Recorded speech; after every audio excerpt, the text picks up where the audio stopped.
580 Sports Talk coming to you on a Red Friday. Thank you so much for joining us as we gear up for a busy weekend in the sports world. Jake LeBon, Brandon Dorzinski, Dan Lucero with you. We got lots to discuss. We'll talk about the Chiefs, which will be on the big 94.5 Country starting at 11 o'clock coming up on Sunday. Get into a little bit of college hoops talk. KU taking on Indiana. K-State taking on Nebraska. That is right. So we'll get to a little hoops talk as well. Plenty of Chiefs discussion. We'll talk with Zach Cox of NESN, who covers the Patriots, coming up at the bottom of the hour. We'll talk a little Hoosiers as well. We will talk with Matt Derrick, as always. Fun to talk with Matt Derrick on every single Friday. Some news involving the Kansas City Chiefs today. We'll get to that coming up as well. We will also need to talk about last weekend a little bit. Oh, yeah. I had the Matt's walking into the... I got a goose egg. Yeah. I got a goose egg. Yeah. But you ready for this? You know what I feel like? You ready? I feel like the Chiefs in 2021 going into the final week of the regular season. How so? Because it doesn't matter what happens. I could go 0-5 again and still win. Yeah. So I feel like, it's just let's get some reps for the young guys. Sure, victory lap. Yeah. You're throwing it on purpose. You're running the final lap backwards. I might change all my picks and just go it straight, shooting it from the hip. Well, yeah, I mean, you copied one of my picks today. Everyone did. I had that pick first. Everyone copied it. Everyone copied me. Everyone wants my picks. That's what I hear all the time. I have many friends, all of whom tell me they love my picks so much. You have the best picks. I have the best picks. Hey, Brendan, what place are you in? That's not what we're talking about. I'm just talking about this week's pick. Yeah, it was a rough week. This is a what have you done for me lately league. It was a rough week. It really, really was. So we'll get to our picks. The Royals. Why should something that happened 2 months ago affect us today? Like, I think we should probably reset monthly, maybe weekly. If you were the Royals, you're really hating that plan. Because the Royals, they're handing out money like they're like they're Harry and Lloyd off Dumb and Dumber. There you go. Did the PIF buy the Royals? I have no idea. Live baseball? Like, what's going on here? These Royals throwing it around, handing out money, making the Yankees and Red Sox look like broke boys. Man, don't say that too loudly, or they will buy the Royals. Not the Dodgers though. The Dodgers. Oh, we're not talking. They got their own money. No, so we got a lot to get to. Lots to get to. Let us know your thoughts. Hit us up on our text line, 785-272-9429. You can also check us out on YouTube. Go to youtube.com. Type in 580 Sports Talk. It's real simple. It is real easy. Click on the 580 Sports Talk image. It's some headphones. Says 580 Sports Talk on it. Really simple. Hit the subscribe button. Interact with us on the comment section today. Give us your predictions for the Chiefs and the Patriots. All right. I have changed one of my keys, right? I told you guys that I'd keep the same keys essentially because the same keys are the same keys every single game, regardless of said opponent. I'm still keeping with the do not turn it over. If they don't turn it over, they will win the game. That's key number one. Do not turn it over. I have now moving on to just catch the ball. And in this game, due to the opponent, it is really simple. No big plays allowed if you are on defense.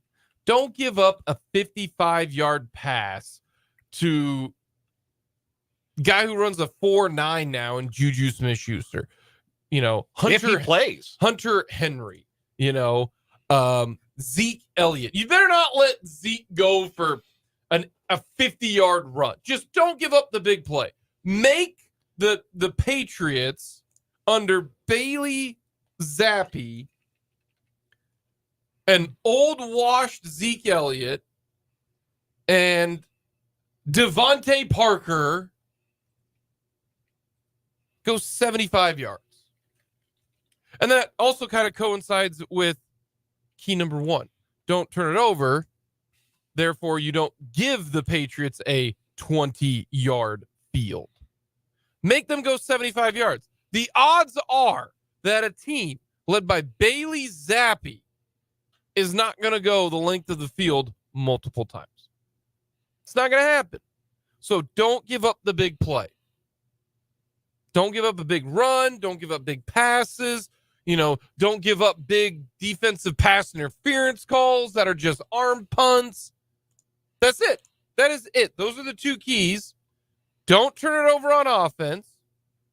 And then do not give up the big play. And if the Chiefs do that, they will take care of business. And we'll all be happy. That's an adventurous pick by you. Going outside the box for the keys this week after really few consistent weeks. Really stretching his legs.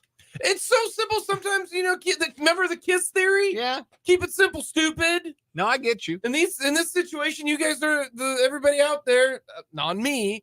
Everybody is the stupid. Keep it simple, stupid. I prefer the other the other KISS plan, Plaster Caster. I don't know. That's a KISS song. Oh, gotcha. Yeah. Love Gun.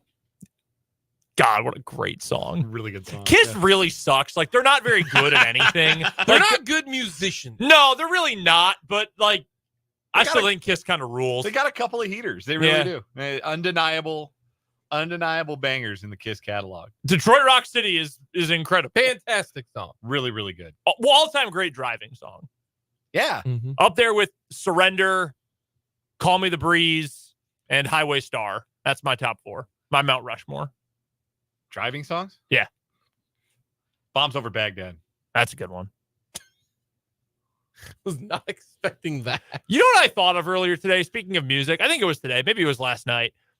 I don't remember what the question was on Random Question Tuesday. It was like, what is your favorite song to hear at an event or a party or something? And I responded without even taking a breath that the answer was Timber by Kesha and Pitbull. And Jake couldn't believe it. He was just, no, it was, what is your favorite, dance song? And it was, that's what and it was. wedding song. Yeah. Basically, it's your favorite song. Well, not my favorite song ever, but in that sort of venue, yeah. Speaking of, stadium songs. So I went. Are we going to have the Gary Glitter discussion? Yes. Yes. Yes. Let's do it. Yes. I'm ready for this. Okay. Yes.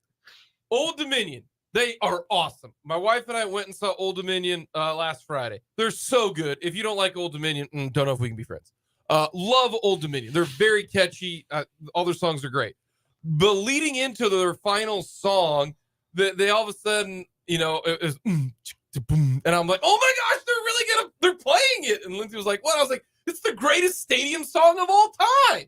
It is Rock and Roll Part 2. It is the greatest stadium song And of all she time. goes, wait, what? And I go, you'll get it when you hear it. And then all of a sudden you hear and she was like, oh my gosh, this is that. And I was like, yes. And she's like, how come we don't hear this anymore? And I was like, really good reason. Really good reason. She's like, why? I was like, Gary Glitter, the guy You should read his Wikipedia page. the guy who sang it. You will understand immediately. In fact, really bad guy. I'm here to say, statute of limitations has been passed. It's got to be, man. Awesome. That song is awesome. Somebody, I don't know if we got to wait till he kicks the bucket or what, but we got to, if we're still playing, well, I mean, I guess Michael Jackson's dead, but we still play Michael Jackson music in places, even though we kind of agree he's not kind of a great guy. But we don't really rock with R. Kelly music anymore for good reason, but he's alive. Ignition, the remake for Ignition is so good. It is. Great song. I never want to hear it again. I own Trapped in the Closet the entirety of it on DVD. I have the whole thing. So I think that must be the distinction. We have to wait until Gary Glitter himself can no longer profit from the recording or the playing of his song. Because there was a time in my life where of the 50 happiest moments of my life to date, 30 of them had been soundtracked by Rock and Roll Part 2. Yeah. Being at that was the goal song for the Colorado Avalanche when I was a kid. They used to play all the time at Nickel Sports Arena. That was the first, I think it was in Denver where they first started to play that song as a post goal or post big play celebration. I wanted that song to be my wedding entrance into the reception, but I couldn't because I damn you, Gary Glitter, you suck. I don't think you would have had to break him off if you'd played it at your wedding. No, but then I think about it, and then It's such a good song. So your beer's deep at an Old Dominion concert. I'm happy. Our sister station, Jack FM, 98.5 on the FM dial, played Rock and Roll Part 2 the other day. Really? I was at the stoplight, and I heard that. And I turned my radio all the way up. They roll down the windows. Yeah, I had my car sounding like McNichols Sports Arena in '97. Man, I was rocking my butt off. I'm sure people pulled up next to me at Huntoon and Wanamaker like, what is that person doing? And then they heard it and they did the same thing. Yes. Then they're like, oh, yeah, I got to do that. Hey, got to pump the fist and everything. We're going to beat the... Oh, man, it's awesome. Anyways, those are my two keys. Moving on. Anyway, Gary football. Glitter, why did you have to do that? My keys to the game here. Number one, eliminate the short passing game. So I went back and looked at the passing charts, the passing breakdown for the Zap Man against Pittsburgh last Thursday. 240 yards passing. Yeah, they had a pretty good day. 75% of that yardage came on throws within 10 yards of the line of scrimmage. He was not throwing bombs. He had one deep ball, had one pass 45 yards to the air. That was about it. Everything else was staying close to the line of scrimmage. You might end up, if you're trying to take away that short and even intermediate stuff, you're trying to play some flat defenders, drop the linebackers a little bit, there's a decent chance you end up with some one-on-one matchups on the outside. I'm going to tell you something, though. If L'Jarius Sneed can't win a one-on-one matchup with Tyquan Thornton, or Trent McDuffie can't win a one-on-one matchup with Devontae Parker, then apparently we were watching a mirage of a defense all year. I think those guys can handle themselves and hold up just fine against that Patriots pass game in one-on-one situations. Especially since all those guys are walking wounded. They had 5 wide receivers limited in practice this week. Not great. Not a great spot to be in. No, that is a good spot. How many wide receivers does a team typically carry? It's not usually more than 5. 5 or 6, not usually maybe. much more than 5. Yeah. So if you're the Chiefs, try to force Bailey Zappi into throwing deep on you. I also found out looking at this stuff, he's the inverse Mitch Trubisky. He doesn't throw to his right. He's right-handed, but he doesn't throw downfield to the right. He had a 39-point last season. We played sparingly. I didn't have the full numbers for this year. 39.6 passer rating down the field to the right. That is the equivalent of going over, never completing a pass. 39.6. Yeah. He doesn't do it. Kind of weird. So force him to throw deep. You should be fine. The other one here, and I don't know if this is much a key. I guess it's a key. I don't really have a prediction for it, though. Someone else has got to make a play offensively. And that's essentially just a spin on the old, someone please, for the love of God, catch the ball key. But you know that Bill Belichick is going to try to eliminate Travis Kelce. Yep. Like, the whole game plan on the chalkboard has got to be 87 with an X through it. Like, that's the whole strategy. And this is the first time that Bill Belichick will face the Chiefs without Tyreek Hill. Mm-hmm. So now he doesn't have to worry about 2 of them. He just has to worry about Travis Kelce. And I'm with you on that. Yeah. And I would imagine a lot of the game plan is going to be, because this has been what teams have done in the last 2 or 3 years to try to slow down Travis Kelce, hit him at the line of scrimmage. Be rough with him. It's like a reverse chip. Usually it's a tight end or a running back that's chipping a defender. No, if you're a defensive player, you want to do the inverse and chip Travis Kelce, try to knock him off. It's like the West Virginia old basketball approach, where if we just foul them every single play, they're not going to call him. Just keep on hitting him. They're not going to call it every time. Yeah, I got some thoughts about you, Javon Carter. Anyway, yes, you're right on with that. Try to hit him as much as possible.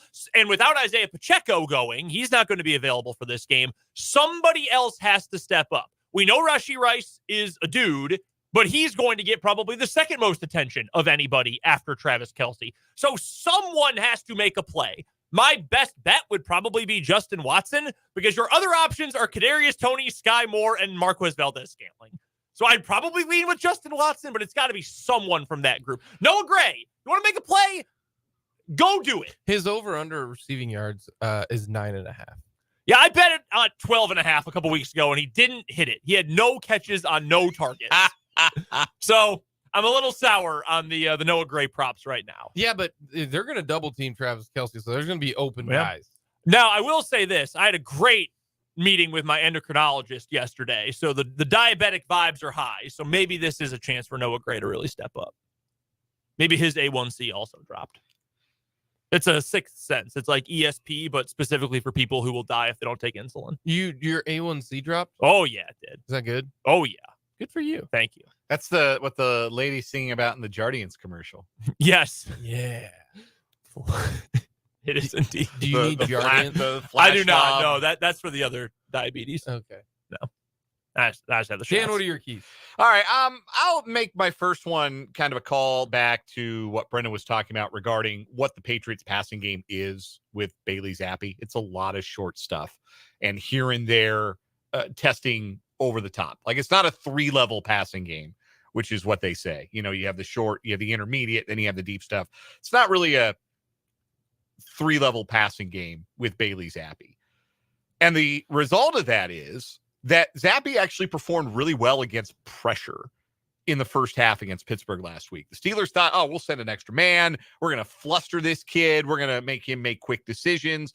And he held up really, really well against the blitz. In the second half, when the Steelers said, all right, we're going to rush 4 or 3, and we're going to make you make reads. We're going to make you be an intermediate passer. We're going to take away the short game, and we're going to make you be a 3-level passer. The Patriots completely stopped moving the football.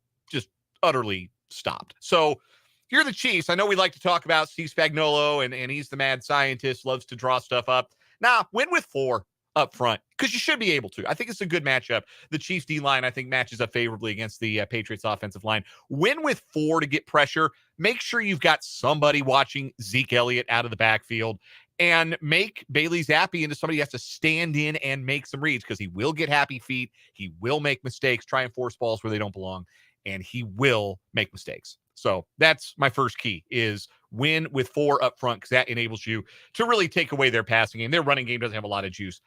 It's Ezekiel Elliott, man. Like he is what he is. We've got the tape. Yeah, we've seen his movies.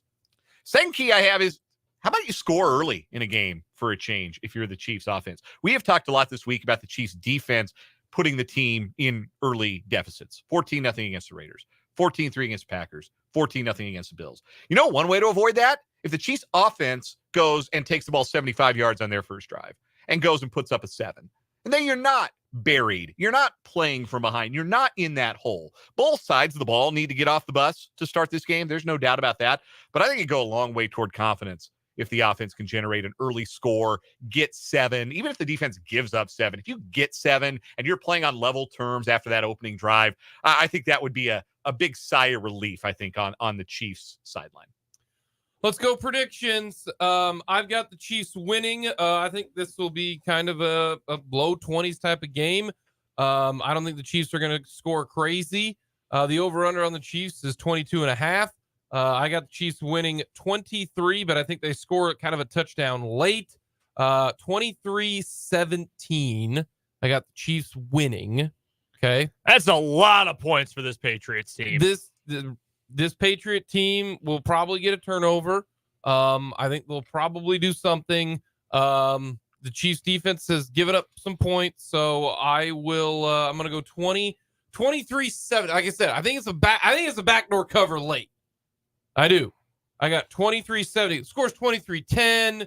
Game's out of hand. Touchdown late. And I think George Karlaftis with a nice game. Imagine not taking the Chiefs alternate spread in this game. I think it's going to be ugly. I think it's going to be hideous. And I think the New England Patriots might get 175 yards of offense. Chiefs 18, Patriots 5. We're going to get we're going to get a holding penalty on one of the tackles in the end zone. Okay. That is how there will be a safety. All right. Also, my big Chief, I'm just calling all my shots. Chiefs on the spread, Chiefs on the alternate spread, a safety for the Patriots on a penalty in the end zone. And this is the day. No. Trent McDuffie finally gets an interception. He is my big Chief pick. It's going to happen. I got the Chiefs doubling up the Patriots. 26-13 is my prediction. And that covers the alt line. It does cover your alt line. It does. Kadarius Toney is my big Chief. I know that's probably a little controversial. I know people hearing that are probably going right saying, back to him. Gotcha. Dan, why would you say Kadarius Toney? He's cost the Chiefs 2 games of their 5 losses. 2 are basically directly his fault. But when you listen to Matt Nagy talk about Kadarius, when you listen to Patrick Mahomes talk about Kadarius, you listen to Andy Reid talk about Kadarius. They can't win the Super Bowl if they don't get something from Kadarius Toney. They can't, because he is, on this offense, the one guy who is unrealized potential to this point, but who is dangerous in the open field, who is hard to tackle, who can turn a 5-yard play into a 50-yard play. They don't really have a whole other lot of guys like that. And there aren't many guys in the league like him at his best. So I think they go back to him. I think he's motivated to make amends. Kadarius Toney's going to score a touchdown on Sunday. Bank it. If you wanted, by the way, to put a wager on that, an anytime touchdown for Kadarius Toney, Got to be like plus 300. More than double that. Plus 650. 100 bones to pay out 650. All right. That is worse odds than the Chiefs defense. Are you ready for this? Hey, hold on a second. Dan, I need you to put your money down on Toney to score a touchdown, and I need you to put your money down on the Patriots defense scoring points. Why? What are the you said safety that odds? they're going to score a safety. Oh. I don't know if I want to do that. You guys are being pretty bold without backing it up. So I mean, I bet on the alternate line. I gave the Chiefs 4 extra points. 5. Kadarius Toney is plus 650 to score a touchdown. I will absolutely put like half a unit on that. 100%. By the way, for those of you wondering, Dan's units are $5,000, so we're talking $2,500. So just let everybody know what half a unit means to Dan. You're off a decimal place or 2 or 3 or 4, but yeah, 50,000. Coming up next, I didn't say in which direction. In fairness, coming up next, we will get to some Chiefs injury news and then talk all things Patriots with Zach Hawks of NESN.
For the Kansas City Chiefs happening today. And the main one is Isaiah Pacheco. Andy Reid met with the media. He speaks with the media on Fridays for about 95 seconds. And he did have to say something pretty interesting, is that Isaiah Pacheco had a cleanup surgery on his right shoulder and is out for Sunday's game against the Patriots. Andy Reid said that they anticipate him coming back next week. He did the walkthrough with us. He should be back. So no Isaiah Pacheco for the game against the Patriots. Why didn't they do the cleanup surgery like Monday or Tuesday? Well, maybe they did. They said it was earlier this week, so. Yeah, maybe it was. Why they didn't do it last week is an interesting question. No Isaiah Pacheco. Hope you like Clyde Edwards-Helaire. His over-under is like 56 yards rushing. Yeah, I take the under on that. The under on that.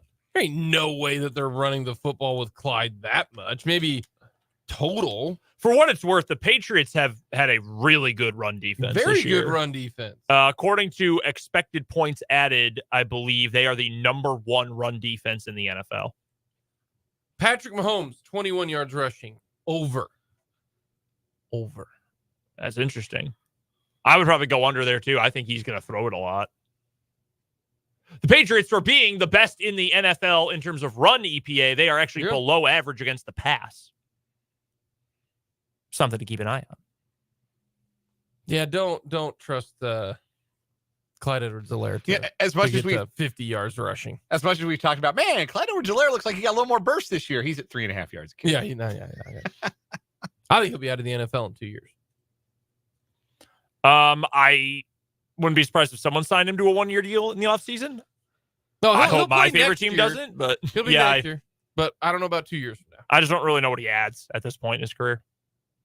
I think he was never the player that I thought he was going to be coming out of LSU, but I think that injury against the Saints a couple years ago really messed him up. Yep. I just thought he'd be so much better out of the backfield. Yeah, for sure. But they've never even used him out of the backfield. So yeah, that was a miss. Miss there by Patrick Mahomes. He's the one who wanted that pick. Like, you got to get me Clyde Edwards-Helaire. He told that to Brett Veach. Yeah, I know. That same voice. I remember. When you could have grabbed a pass rusher at that time or one of like 9 good wide receivers in that draft. Look, I loved Clyde coming out of LSU, and I thought he was a ideal Andy Reid style running back who could catch passes and make things happen just as an offensive weapon. And it hasn't worked out. No. I thought the fit was good. Maybe a bit of a reach late first round, but I thought the fit was good. It just hasn't materialized. Has not materialized. But Pacheco looks like he'll be back next week for the Raiders. Even though I don't know how much you want to use him, I'd rather just save him until you really need him, to be honest with you.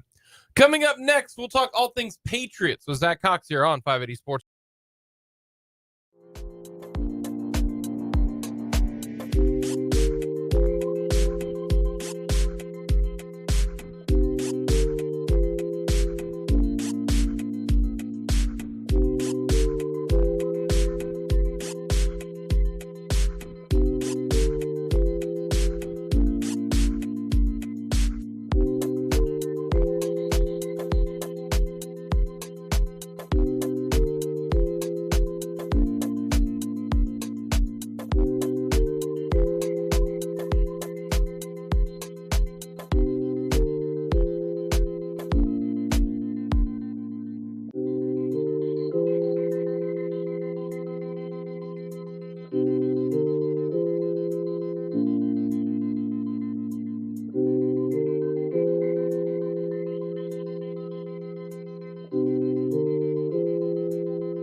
up in the 3:00 hour, the big spender Royals. We'll talk about JJ Piccolo and the Royals moves today. We'll also talk with Matt Derrick, our Chiefs insider, coming up at 3:30. And don't forget, the Chiefs game will be on our sister station, the Big 94.5 Country, coming up on Sunday. K-State men's basketball will be on Sunday as well. And with the time flippage and the change from Monday Night Football to Sunday at noon, the game Chiefs broadcast, Mitch Holtis and the gang, 11 o'clock pregame, 12 o'clock kickoff right here on your home for Chiefs football. Will be on our sister station, the Big 94.5 Country. To talk all things Patriots right now, we bring in Zach Cox of Nesson, covers the Patriots beat.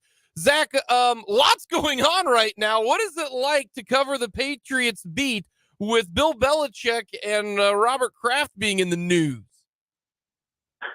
Yeah, it's very different, I would say. It's sort of been trending in this direction for the last couple of years, but I don't think anybody in New England, certainly I didn't expect this season to be as disastrous as it has. I think there was a lot of optimism actually for the Patriots coming into this year, and it turned out to be what will most likely be the worst season of Bill Belichick's Patriots tenure. And based on everything that has been transpiring lately and everything that's been reported, it seems likely to be the last season of Bill Belichick's tenure. So, this is certainly a far cry from a couple years ago when they were, at the very least, in the AFC Championship game every single year. You don't think that they would go with the, hey, Bill, just be the head coach and we'll find someone to be the GM, or Bill won't allow that, or Kraft wants it to just be, a whole new situation up there in Foxborough? I think that would be the ideal situation. I think that's probably what Robert Kraft would prefer. And I think that is probably, if you're saying, what could you have all in an ideal situation, that's probably what you would want, because Bill Belichick is still a very good football coach. You're probably going to be, if you move on from him as a coach, you're going to be accepting that whoever you bring in is probably not going to be as good from a game planning perspective and an actual in-game coaching perspective. But I just don't think that Bill Belichick would accept that. I don't think he would say, all right, cool, I will take a demotion and no longer be in charge of personnel and defer to somebody else as the general manager after doing both jobs for 24 years here in New England and obviously having a very, very high level of success in that setup for so long. I think, maybe there's he feels differently at this point, but I feel like it's going to be an all or nothing type situation with Belichick. I think he's going to say, hey, either I'm doing everything or I'm out of here and I'm going to do everything somewhere else. I can't imagine him taking on or being willing to take on a reduced role given everything he's done for the franchise. Let's talk about this current team right now. They're 3-10 on the year. What's the biggest reason for the struggles right now for this team? It's the offense. The defense has still been very good. It had a couple of hiccups early in the season, dealt with some injuries to some key players, but defensively, the Patriots have been one of the better teams in the NFL over the last 5, 6, 7 weeks. The offense has just been a complete and total mess. Obviously, Mac Jones has not panned out to be anything close to what the Patriots were hoping for, anything close to how he even looked as a rookie. Because you remember back 2 years ago, Mac Jones had one of the best rookie seasons by an NFL quarterback, really in recent memory. He looked like he was on the franchise QB trajectory. And then you get to this year, he's benched 4 times and then ultimately demoted to second string behind Bailey Zappi. I don't think it's only Mac Jones' fault by any means. I think the Patriots really did him a disservice with what they put around him from a coaching perspective last season with Matt Patricia and Joe Judge running the offense. And then this season, their offensive line was a mess for really the first 2 months of the season. And their wide receivers are probably the worst in the NFL, especially now that Kendrick Bourne, who was really their only consistent threat, was lost to a torn ACL back in October. They don't really have any game changers in that area And I think that's certainly contributed to the reason why Mac Jones' career has just completely fallen off a cliff.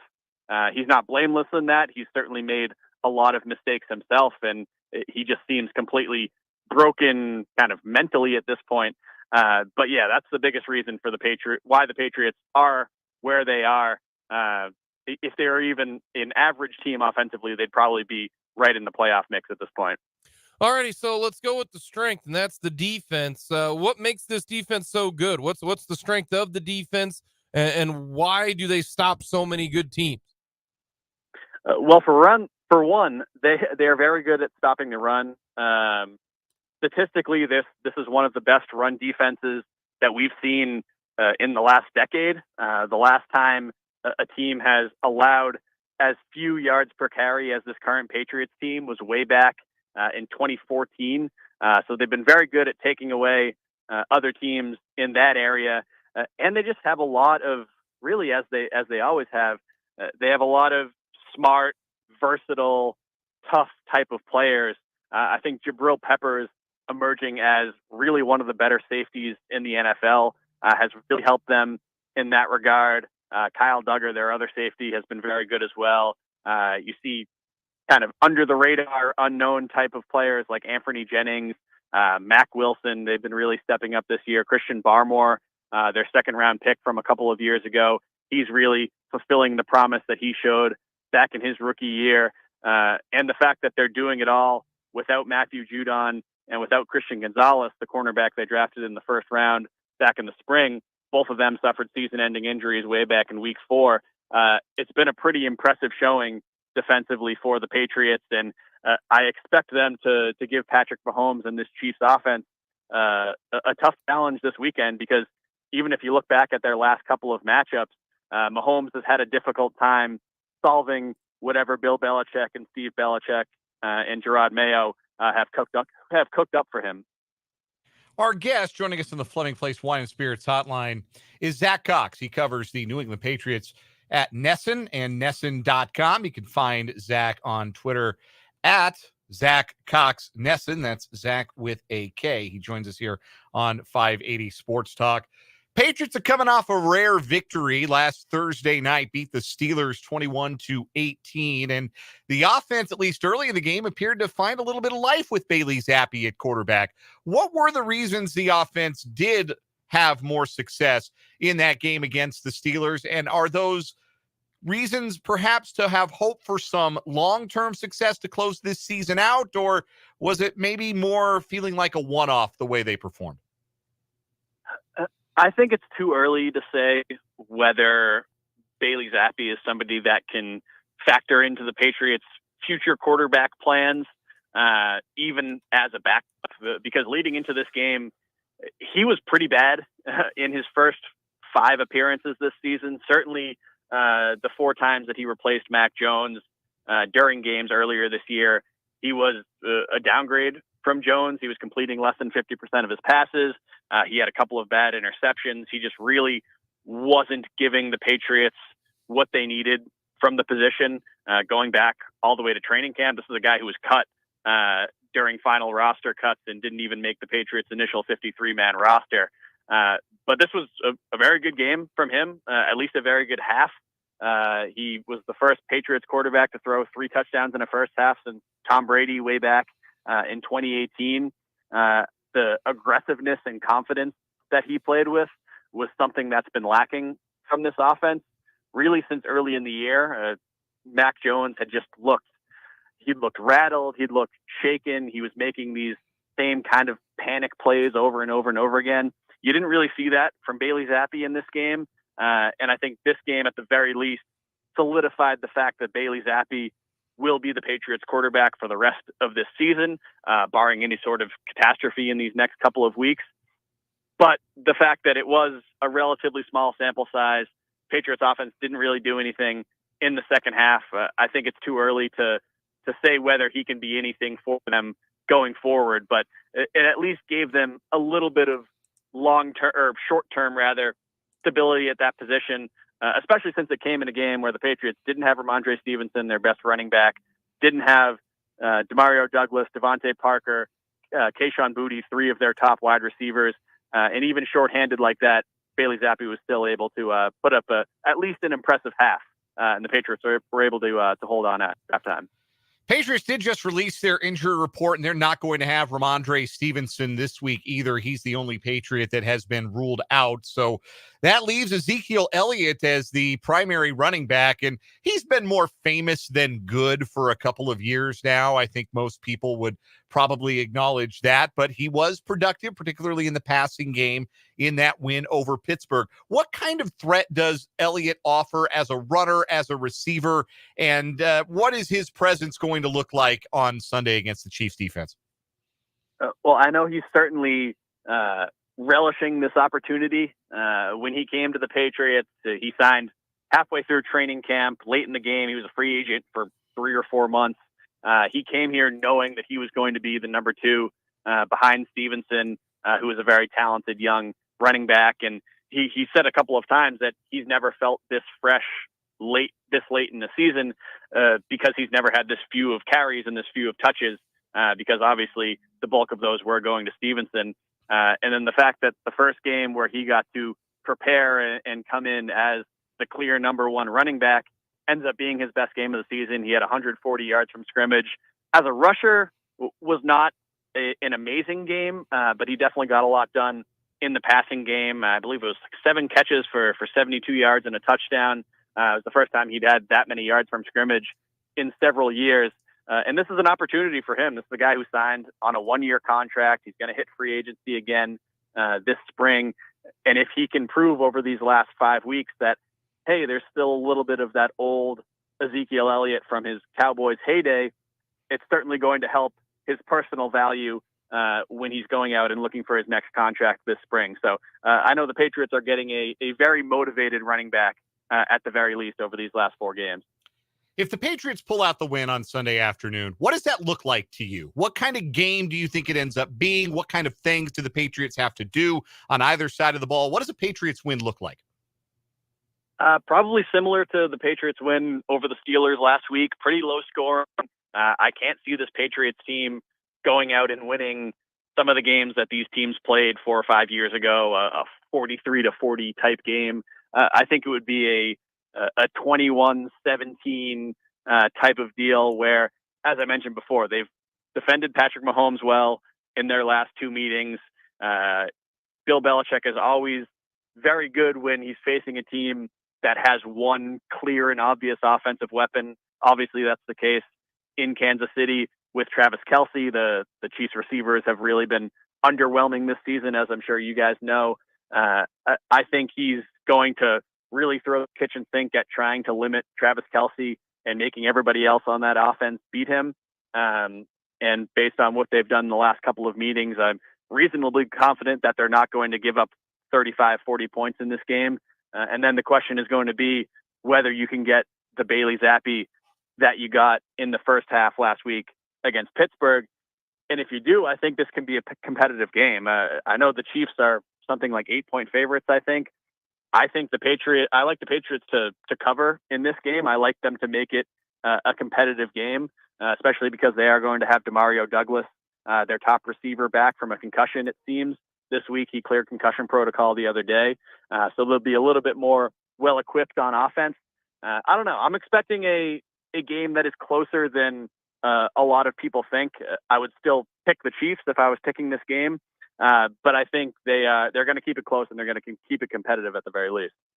All righty, Zach, final couple questions for you. And this is just more so to pick your brain about the NFL, being an East Coast guy and someone not here. Right now, who would you have in the AFC title game? What 2 teams do you think are the best 2 teams in the AFC? Ooh, that's tough. The AFC has been such it really hasn't had any clear favorites this year. We've been talking in New England that it's a bad year for the Patriots to have their worst year in decades because the conference really seems wide open. I would probably still put the Chiefs in there. I know they haven't looked great by their standards this year, but I just have more faith in Andy Reid and Mahomes than I do in most other teams. And then I'll go with the Ravens for the other one. They've probably been, I guess you could say, the most complete team in the conference so far this season. Still haven't proven that they can get it done in the postseason in close to a decade. But that would be my pick right now. It'd be Chiefs Ravens AFC Championship, and probably Baltimore winning that game. Well, Zach, we appreciate the time as always. It's really interesting right now to say that, wow, these might be the final 4 games of Bill Belichick's career in New England. It just has to be awkward there. It's awkward here saying that and thinking that, and that somebody else is going to be wearing, it won't be a hoodie on the sideline potentially next year. I'll have to wait and see. Obviously, still 4 games left, but that's got to be something very unique for Patriots fans right now. Yeah, interesting, awkward, and unique, I would say, are all understatements for what people are feeling around here right now. Zach, thank you so much for the time. Enjoy the game on Sunday. Absolutely. Thanks, guys. Zach Cox-Nesson, Patriots beat writer. Yeah, how about that? He likes the Patriots to cover the 8.5. Dan, do you know anybody who doesn't? I do. I know one person who doesn't. I do too. You know what? That's fired me up more. Give me 13.5. Well, I know, Chiefs win 19-5. I know 2 people who don't. I don't think they're going to cover 8.5. Look at their roster, man. Look at the Patriots roster. Those guys stink. They're 3-10 for a reason. Dan, I got to change the spread. It's got a 13.5.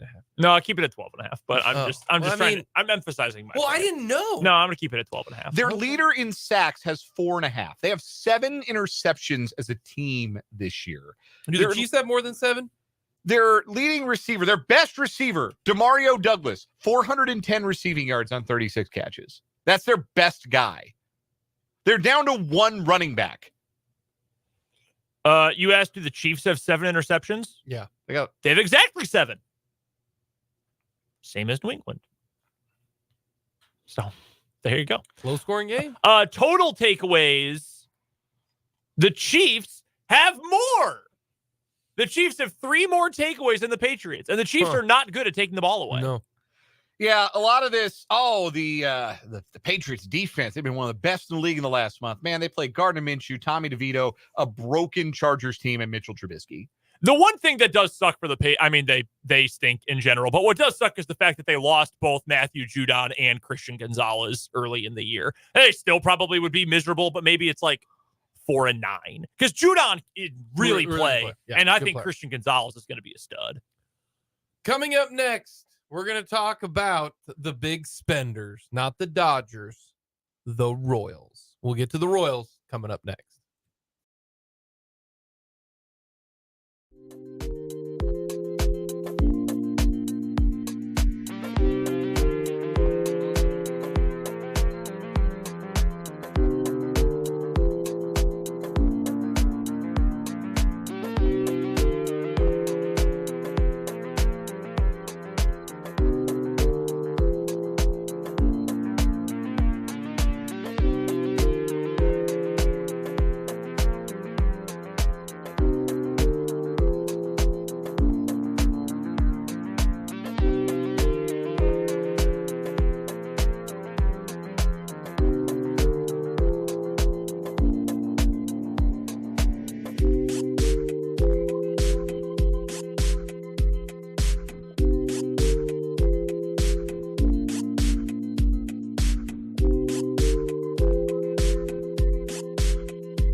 2 on this Red Friday edition of 580 Sports Talk. Thank you so much for stopping by.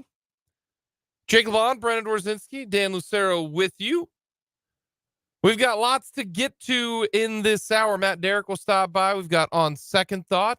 We will discuss the open checkbook that the Royals have. We'll get our picks. We'll talk a little KU and Indiana, a little K-State and Nebraska.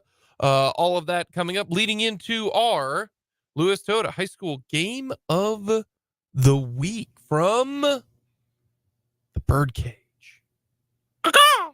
That's right. We'll be at Shawnee Heights tonight. Shawnee Heights and Leavenworth. This is the final night for many high school teams in the area for competition before the winter break. Not every team will have a game for you next Tuesday night, in fact. But tonight, Shawnee Heights wraps up the first half or the first month of their season as they host Leavenworth in the United Kansas Conference play. We'll be on the air with that around 5:30 or so. Girls game tips approximately 5:45. Boys game to follow myself and the coach, Larry Latimer, on the call on the Lewis Toyota High School Game of the Week. Yeah, that's a bummer because then you got the worst part of the basketball season coming up for if you're a high school basketball player. That's practices after Christmas. The absolute worst. Featured in tonight's game, no one loves this time of year more than Ken Darden. Oh. It's so funny you say that. He's such a practice guy. You know, all three of us. The Hall of Famer Ken Darden. All three of us have had the occasion to speak with Hall of Fame basketball coach Ken Darden. And I'm sure all three of us have heard Ken Darden say, just as he did to me earlier today, I can't wait till we can do some real practicing after Christmas. Oh, those are the worst. His favorite time of year. Those were the worst. He had to run off all that holiday cheer. Oh, I hated those practices. 8:30, 8 in the morning. Terrible. You ran a lot. I was going to say, get ready to condition. It's terrible. Hated it. So you got that to look forward to, high school hoopers. Those great practices. Oh my gosh. The older I get, the more I understand Allen Iverson. I really, really do. I really, really do. But let's get to something that I didn't think would end up happening. And I will read you the contracts.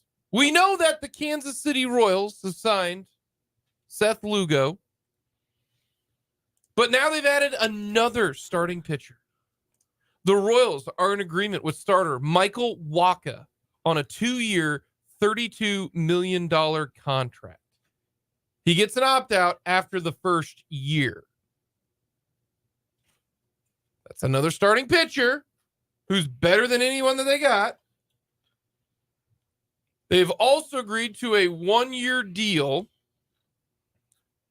worth $5.5 million with, now this is baseball player, not former Clemson great and current Raider slot receiver who runs a whip route better than anybody, Hunter Renfroe, with a $7.5 million player option for 2025. So the Kansas City Royals have handed out a $45 million contract, a $32 million contract. They did sign Stratton as well, the bullpen arm. And let's first start with the big one, and that's Michael Wacha. Michael Wacha plugs into your starting rotation right away. I always remember Michael Wacha, one, because his last name is Wacha. And I think of the Muppets and Waka Waka Waka. Fozzie Bear's favorite pitcher. So, I think of the rapper as in Waka Flocka Flame, one good ass pitcher. So, but I also, do you know that Michael Wacha's very first ever start was against Flocka? The Royals. The Royals. And he dominated the Royals. So I have always thought Michael Wacha is terrific. Now, he's pitched for the Cardinals, seems like forever. He's not great, but he's not Jordan Lyles. He's not even Jack Flaherty. He's been outstanding the last 2 seasons. He's entered the journeyman phase in his career. The Royals will be the 6th team he has pitched for in the last 6 seasons. He left St. Louis after a disappointing 2019. He'd been pretty steady for St. Louis through the course of his mid-20s. An all-star as a 23-year-old back in 2015 when he won 17 games. And then he dealt with some injuries. 2018 missed half the season, though he pitched well when he was healthy. Wasn't real good in 2019. Signed with the Mets going into the 2020, and that was the COVID year, and he was terrible. He wasn't very good. 6.62 ERA in 8 games. As a free agent, the Rays signed him. If the Rays think you're good, you're probably good. His results with the Rays weren't great. Had an ERA over 5, though he did up his strikeouts to nearly 1 per inning in 29 appearances. Then he left Tampa Bay, went to Boston in 2022, made 23 starts, was 11-2 with an ERA in the low 3s. That earned him a contract with the Padres, where he went 14-4 last year with an even lower ERA, 3.22.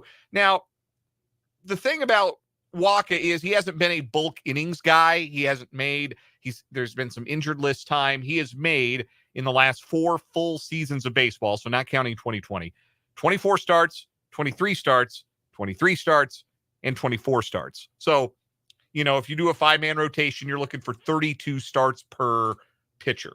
He's been short about a month or so of starts each year. But the quality, if not necessarily the quantity, has really been there for him the last 2 seasons. Last year with the Padres, struck out over 8 batters per 9, 124 Ks and 134 and a third innings, just 15 home runs, just 43 walks. So the walk and the home run numbers are good. The fielding independent numbers support the ERA that he had this past year. It was a good season. He is a solid mid-rotation starting pitcher that raises the floor of the Royals rotation and means less is being asked of the Jordan Lyles and Alex Marshes of the world. Well, and it's less stress on the main guys, for the guys like Cole Reagans and Brady Singer. Like going into this year, if you couldn't go in with just Cole Reagans and Brady Singer, but now your starting rotation right now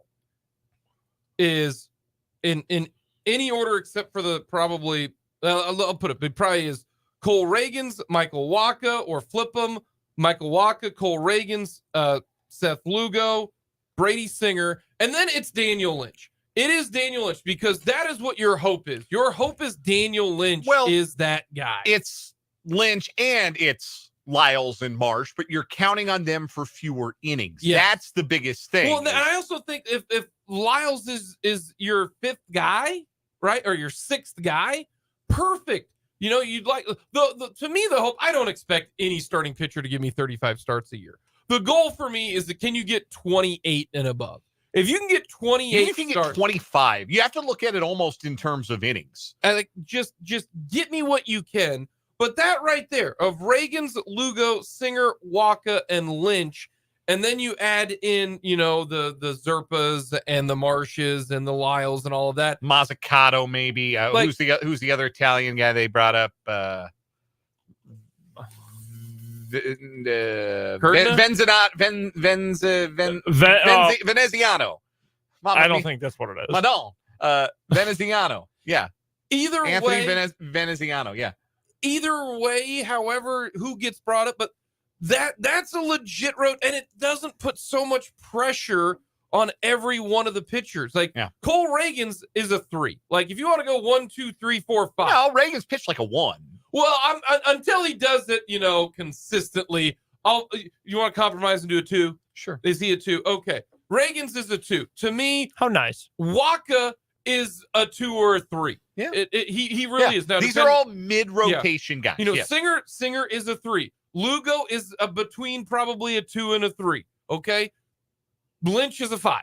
But that's okay. That is okay because you've got at least legitimate guys who can go out there and take the ball and give you a chance to win. Like if you looked at that last year, who really there's really no point in looking at last year to this year when it comes to, okay, let's compare the starting rotation last year to start the season for the Royals compared to what it's going to be this year. Okay. Zach Greinke compared to Cole Reagans. Well, Cole Reagans is a lot better. Okay. Chris Bubich to Michael Wacha. Michael Waka is better. Brady Singer to Brady Singer evens that out a little bit. Jordan Lyles to Seth Lugo. Seth Lugo, like the best pitcher of last year starting the year was Brady Singer. Might be the fourth best pitcher, and probably is going into this year. That's a meaningful upgrade. That is especially legit. Because we've seen what it can look like for Singer when he's really going well. And the division is poop. Yeah. It's terrible. That is the other thing too about this spending spree from the Royals, because we're not done talking about what they did today and what they might do in the future. The barrier for entry into contention in the AL Central is different than it is, I think, in any other division in baseball. No, outside of the NFC South in football, it's the worst division in all of sports. I'm not as up on my NBA and NHL divisional alignments to I'm just confirm or banking deny on this, the sheer fact that 87 games won the division last year, right? And that team who did that, Minnesota, has already lost their two of their best starting pitchers from last year, Kenta Maeda to Detroit, and Sonny Gray signed with Cincinnati, I believe. They still got the best pitcher probably in the division in Pablo Lopez. Yeah, he's really good. But losing your number 2 and 3, that's a big deal.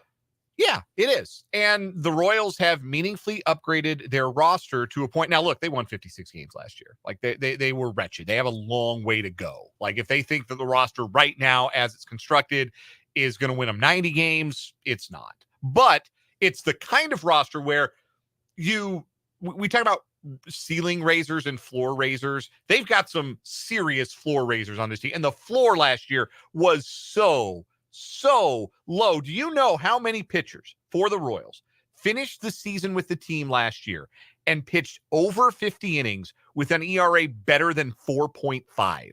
One, Cole Reagan. Yes, he's the only one. Yeah. The only other pitcher to do it was Ryan Yarbrough, and he didn't finish the year with the team. If you shorten the innings requirement a little bit, you can include Max Castillo, who pitched 20 1/3 innings with an ERA of 4.43. Oh, that's Fulton's guy. I know. I love the big potato. I'm a huge fan. But La Papa, I believe is his nickname. But yeah, the pitching staff was so bad last year, and now you're plugging in guys who are going to give you 120 to 160 innings of quality. Like, be solid guys. And that just lifts your floor so much that you're not going to bottom out. And when you do that, and then you say, all right, we've raised our floor. We've cut out some of the chaff, and we've replaced it with solid big leaguers. And now if we can combine that with growth for the young guys, a return to form for Vinny Pasquantino, more growth for Bobby Witt Jr., growth, a little pop from Michael Garcia, a little more consistency from Michael Massey, a little bit more offense from center field, those kinds of things. Daniel Lynch regaining his fastball.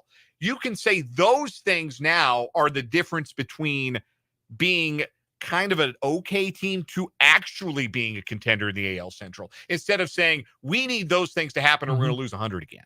All right, now we got to get to the other news. The other news. And that is that the Kansas City Royals have signed Hunter Renfroe.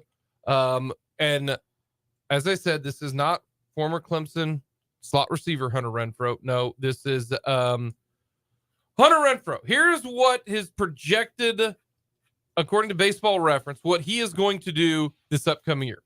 He'll be 32 years old this upcoming year. All right.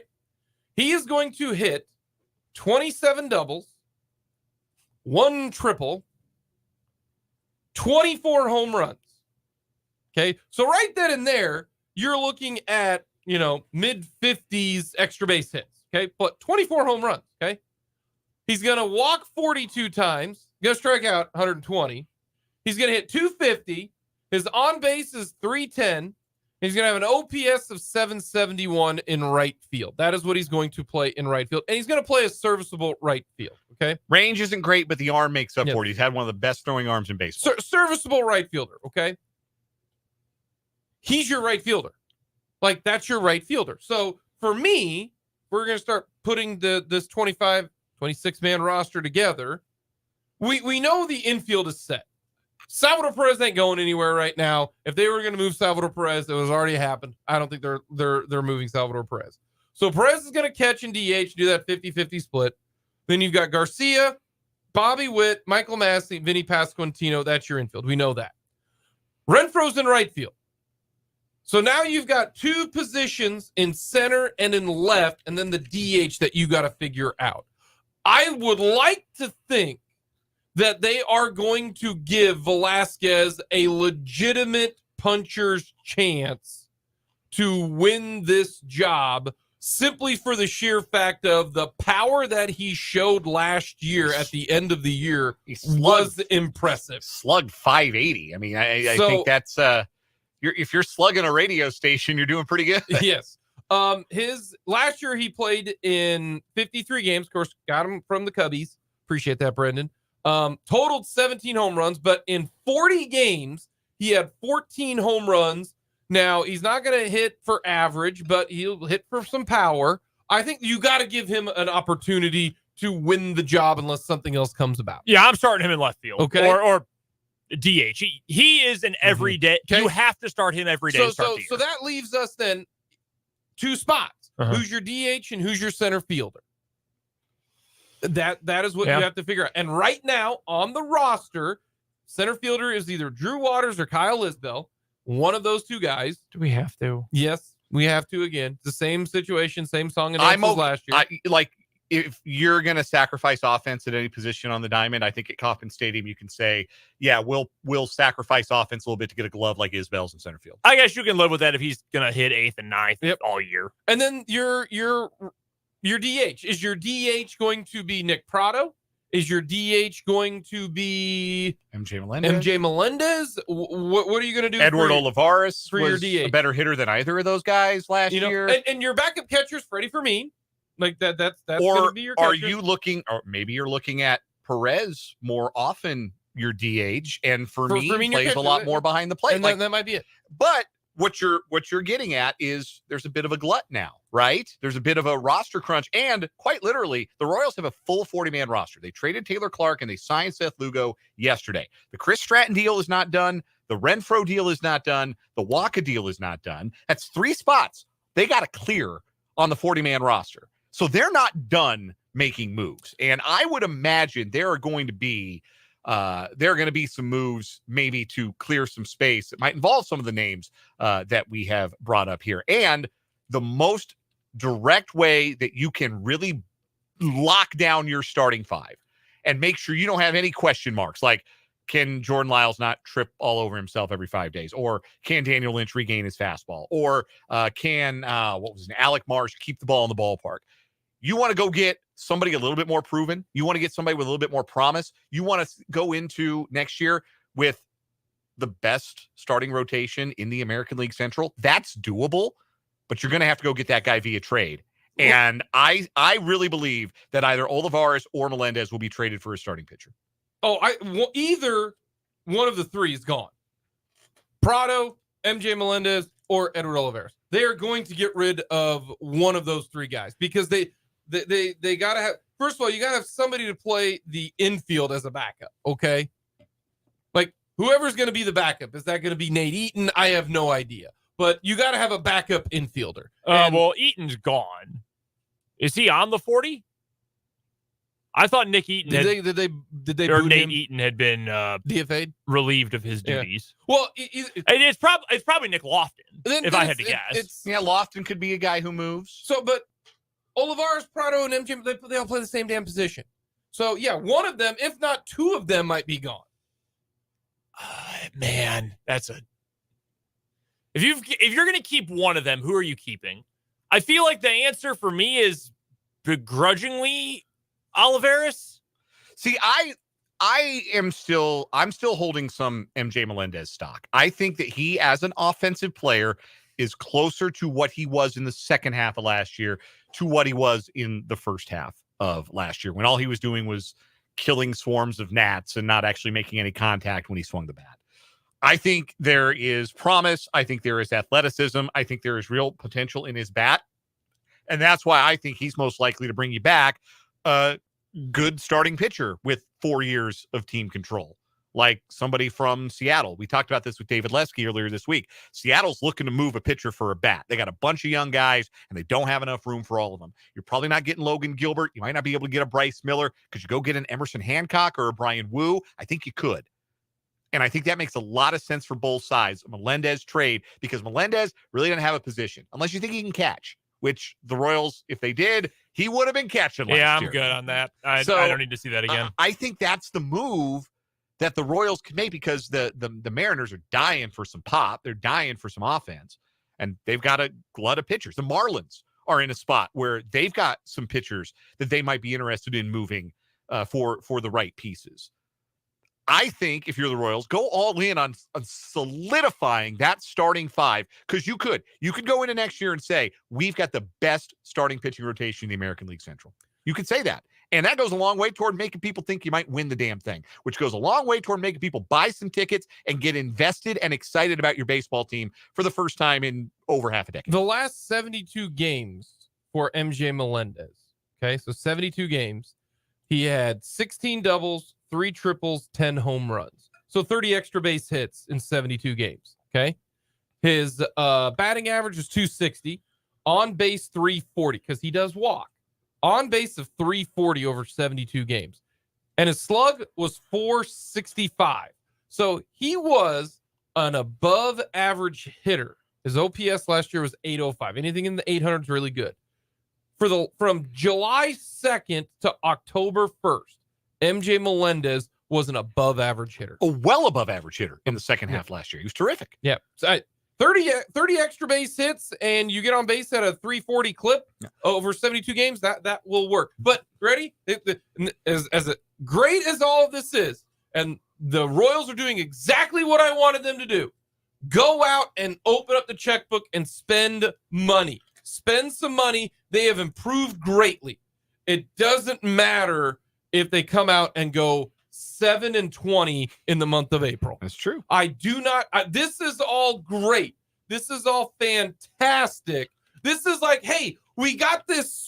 This would be like if I all of a sudden joined Red Bull Racing, right? Man, Jake, you're gonna go to Red Bull Racing. You're gonna be right next to Max Verstappen. You're gonna be great. But then guess what I actually have to do? I actually have to do it. I actually have to race.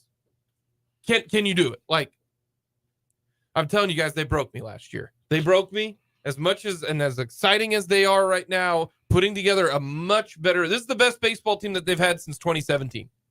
On paper. Easily. Already. Yeah, easily. It is. But can you do it? Can you actually do it and not, MJ Melendez, great. Awesome. You are an above average hitter with no pressure on you whatsoever. Absolutely none. We'll have to wait and see. Coming up next on Second Thought here on 580.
Scotty, on second thought, what would you like to have your do-over with? Brendan, what do you got?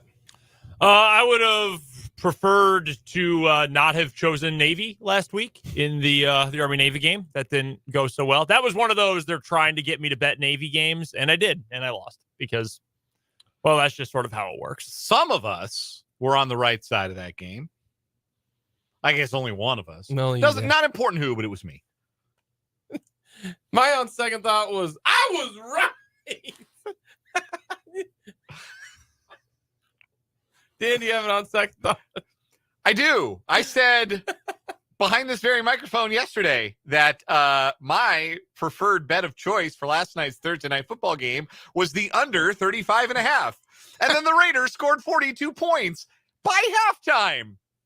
There were 84 points in that game. Have you ever seen a team quit that egregiously? Like, just plain as day. Doesn't seem like Kirk Herbstreit ever had. The 2014-15 Chicago Bulls in the Eastern Conference semifinals. Game 6. They just let LeBron beat the you-know-what out of them. Was that after D-Rose got hurt? No, that was a different year. Which time?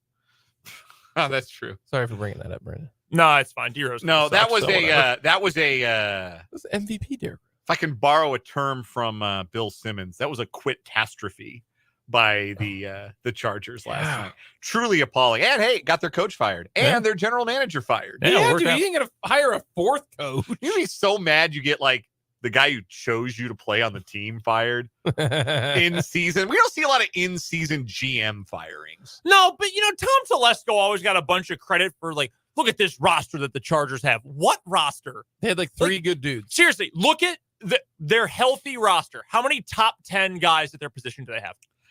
Bosa, Herbert, Rashawn Slater at left tackle, Keenan Allen. I don't think he's a top 10 receiver. Nah. There's too many good. He's a good player, but I think there's too many good receivers to put him in the top 10. Okay, fair enough. Derwin James, maybe. Yeah, I would put Derwin James there. The problem is you only get 8 games out of him. Probably going into this year, you would put Eckler top 10 at running back. And now he's going to be making sandwiches at Subway next year. That dude is cooked. He went from bad to good to bad. And as we have now seen, that roster had no depth. None. Never. They were paper thin because they haven't really drafted well outside of all of the guys we just mentioned. And yeah, that's a mess. I see people saying today, oh, that's going to be the most desired job in the coaching carousel. Is it really? Because now you owe Justin Herbert real money. Well, I was at you gotta build that roster, and now that roster's in a lot of cap problems. Yeah, you have to play on hard mode right away because you're no longer on easy mode with a quarterback on a rookie deal. We were at the Washburn basketball coaches show last night at Skinny's, and first commercial break, and Laura Wessling, Washburn women's coach, she's a Charger fan. Yeah. And we've got the TV, the NFL Network off to our left. She goes, oh, my Chargers. Oh, no. Yeah. And I said, yeah, I feel bad for Herbert. Yeah, Herbert. And the whole team's not very good. And unfortunately for Coach Wessling, things went from bad to worse as that game went on last night. We'll get to this. My mulligan was every one of my picks last week. Over. I went over. First time I went over this year. Boo-hoo. Sometimes it'd be like that. But hey, what have you done for me lately? Jake, last place as of this week. Yeah, gotta come back. Gotta come back strong. Like I tell my son when we shoot hoops in our living room, gotta keep shooting. Gotta keep shooting. Raising Monte Ellis. Don't ever turn down a shot. Keep shooting. And I miss one, and my son will look at me and go, Dad, what do we do? I said, what do we do? He goes, keep shooting. Gotta keep shooting, so gotta keep firing. That's what they say. Person who walks out of the casino, that next hand, you would have hit it big. Coming up next, we will talk with Matt Derrick.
Heading to Kansas City to talk all things Chiefs with our Chiefs insider. He is Matt Derrick from ChiefsDigest.com. Follow Matt on Twitter at Matt Derrick. ChiefsDigest.com on the Fleming Place Wine and Spirits hotline. Matt, how are you doing today? Not too bad, Jake. How about yourself? If you had shoulder surgery, would you just be out 1 week? Oh no. I mean, no. There's no kind of surgery, dental surgery, toenail surgery. No, you name it. That would keep me out for a little bit more than 1 week. But I am not Isaiah Pacheco. So, do you think he'll be back for the game against the Raiders? Seeing him in the locker room today, I kind of feel like he might be. I mean, Andy just described it as a bit of a cleanup procedure, and certainly from looking at him, I mean, it looked like a pretty small hole, so I don't know if it would be an arthroscopic thing that you would describe it as, but didn't look like he was in a ton of pain, didn't look too uncomfortable, and knowing Isaiah Pacheco, we know him, I'm taking Andy at his word. There's a decent chance that he might play against the Raiders on Christmas Day. He's made out of adamantium, or what is it? Adamantium? Adamantium, yeah, the Wolverine material that he's got there. That's incredible that he's going to be ready to go. All righty, when it comes to this Chiefs team, is this the point where they all of a sudden rally together and it's us against the world and nobody believes in the Chiefs? Is that what's happening right now? Well, I mean, has this team hit the rock bottom yet? I mean, I kind of felt like we've hit that spot a few times this season. After week 1 against the Lions, everybody in the locker room was talking about how this was the wake-up call that the team needed. I thought they probably hit rock bottom against the Broncos, and then now losing 2 of the last 3, but 2 out of 3 before you get to the Buffalo game. Now 3 of 4. I mean, I would have thought this team would have hit that point at 3 or 4 different times this year already. But if this is what it takes to get them to flip the switch, and we're all assuming that this team has the ability to flip the switch, now it's now or never. I mean, that's the thing that we're just not used to this team, is them struggling in December. To me, I mean, even in past years when, maybe they weren't cooking with gas all the way through the season, it was with the idea that, hey, this team turns it on once the lights get bright, once you get closer to the playoffs. And right now, I mean, we're still not seeing it. So I'm kind of in the mode of, I need to see the offense do that before I'll buy in. And maybe they'll do it this week. But at this point, I just feel a little once bitten, twice shy as far as buying into the narrative that this team has finally hit the point where it's going to rally together, and now it's them against the world. Do you think they can go consecutive games with playing a clean game? I mean, the 13 game sample size we have at this point would tell you that no, that they can't. But at the same time, I'm not going to bet against them, because I still think that this is a team that has, Super Bowl potential. I mean, and part of that is because I think the AFC as overall has a lot of flawed teams, and the Chiefs are one of them. So I think they can, but you're right. I mean, if they're going to win a Super Bowl, if they want to make it that way, it's not just about 2 clean games. You're going to have to play 3 clean games. And do they have it in them? I mean, I haven't seen it to this point yet. We're chatting with Matt Derrick. He covers the Kansas City Chiefs for ChiefsDigest.com. That's where you can go find all of his work covering the reigning Super Bowl champions. You can also follow him on Twitter, where his handle is @MattDerrick, and he joins us at this time every single Friday for our Chiefs Insider here on 580 Sports Talk. But I need to take a break from the Chiefs real quick, Matt. We have to talk about some other pressing news. How are you feeling after Saturday? What was your Saturday afternoon last week like, Matt? That is cold. That is cold. Hey, Matt hit us with an MIZ on the way out last week. So fair is fair here. Right. Hey, I mean, how, in the words of my head coach that somebody poo-pooed, how many teams come into, Lawrence and push around the Jayhawks for 14 minutes? I mean, come on. You don't tell me you weren't scared for 14 minutes. I'll be honest with you. So I was not able to watch the first about 15 to 16 minutes of the game. So as soon as I turned it on, I was driving back from doing some Washburn basketball. I thought, all right, KU's in front. This is what I expected. Maybe not as big as I thought. I had missed Missouri leading for the first 14 minutes. So I was a little confused when I saw the highlights finally. But look, better than the last 2 years for Missouri. I'll give them credit for that. Hey, and I said last week, I mean, hey, if Mizzou can hold a KU under 90 or 100 and lose by less than 30, that's a win for me. I mean, losing by 9 in Lawrence, hang the banner. That's what I got. But just wait. I mean, when you guys make the trip, to Columbia. I mean, we'll find somebody's jersey to hang and retire and everything. We might just retire Norm's jersey one more time just to have fun. Actually, it would be really funny. I would be all for that 100%.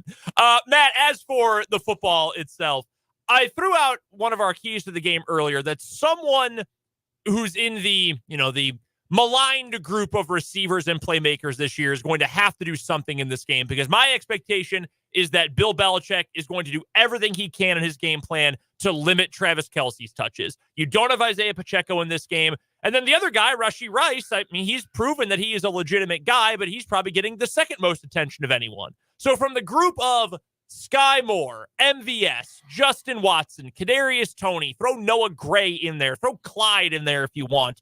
Who do you think is the best chance to make an impact play or a series of impact plays this week? I mean, it's counterintuitive for a lot of reasons, but I think I would bet on that group. I think I would bet on Kadarius Toney. Because I think that the Chiefs are going to make a point to get him involved a little bit, just to prove to him, one, that they still believe in him and that they're not concerned about the penalty or anything, and they want to help out his psyche. So I would imagine in the script in the opening 15 that there's going to be a little bit designed for Toney to get him involved. And like you said, I mean, if the Patriots are going to pay a lot of attention to Kelce, and I don't know how sold the league is about, paying a lot of attention to Rice yet. I mean, if they're going to leave him in some one-on-one coverage, great.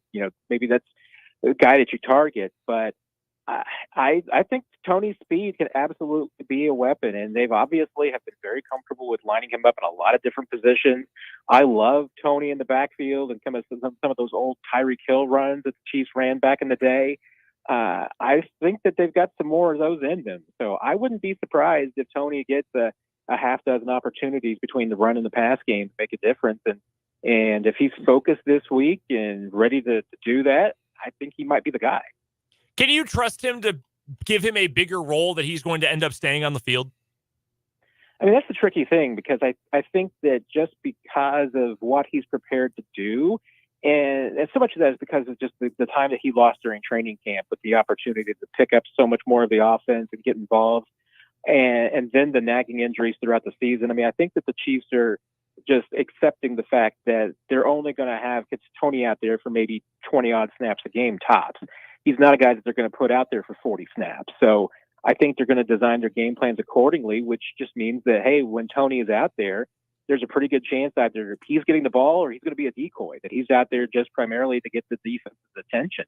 So I think that they're going to design, when he's out there, a lot of stuff that's involving him, even if the ball doesn't go through him. I think they're just going to take advantage of his presence and his speed to try and set defenses up for something. Matt Derrick of ChiefsDigest.com joining us on the Fleming Place Wine and Spirits hotline. He is our Chiefs insider here on 580 Sports Talk. Joins us every Friday at this time on the program. Check out Matt's work at ChiefsDigest.com. Find him on Twitter at Matt Derrick.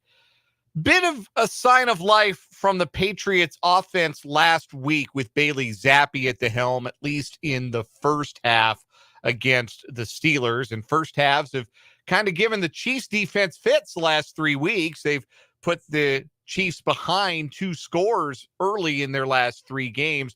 What can the Chiefs do to rebound defensively? What are they going to need to take away from the Patriots to have the kind of day that gives them a chance to get out of there with a win?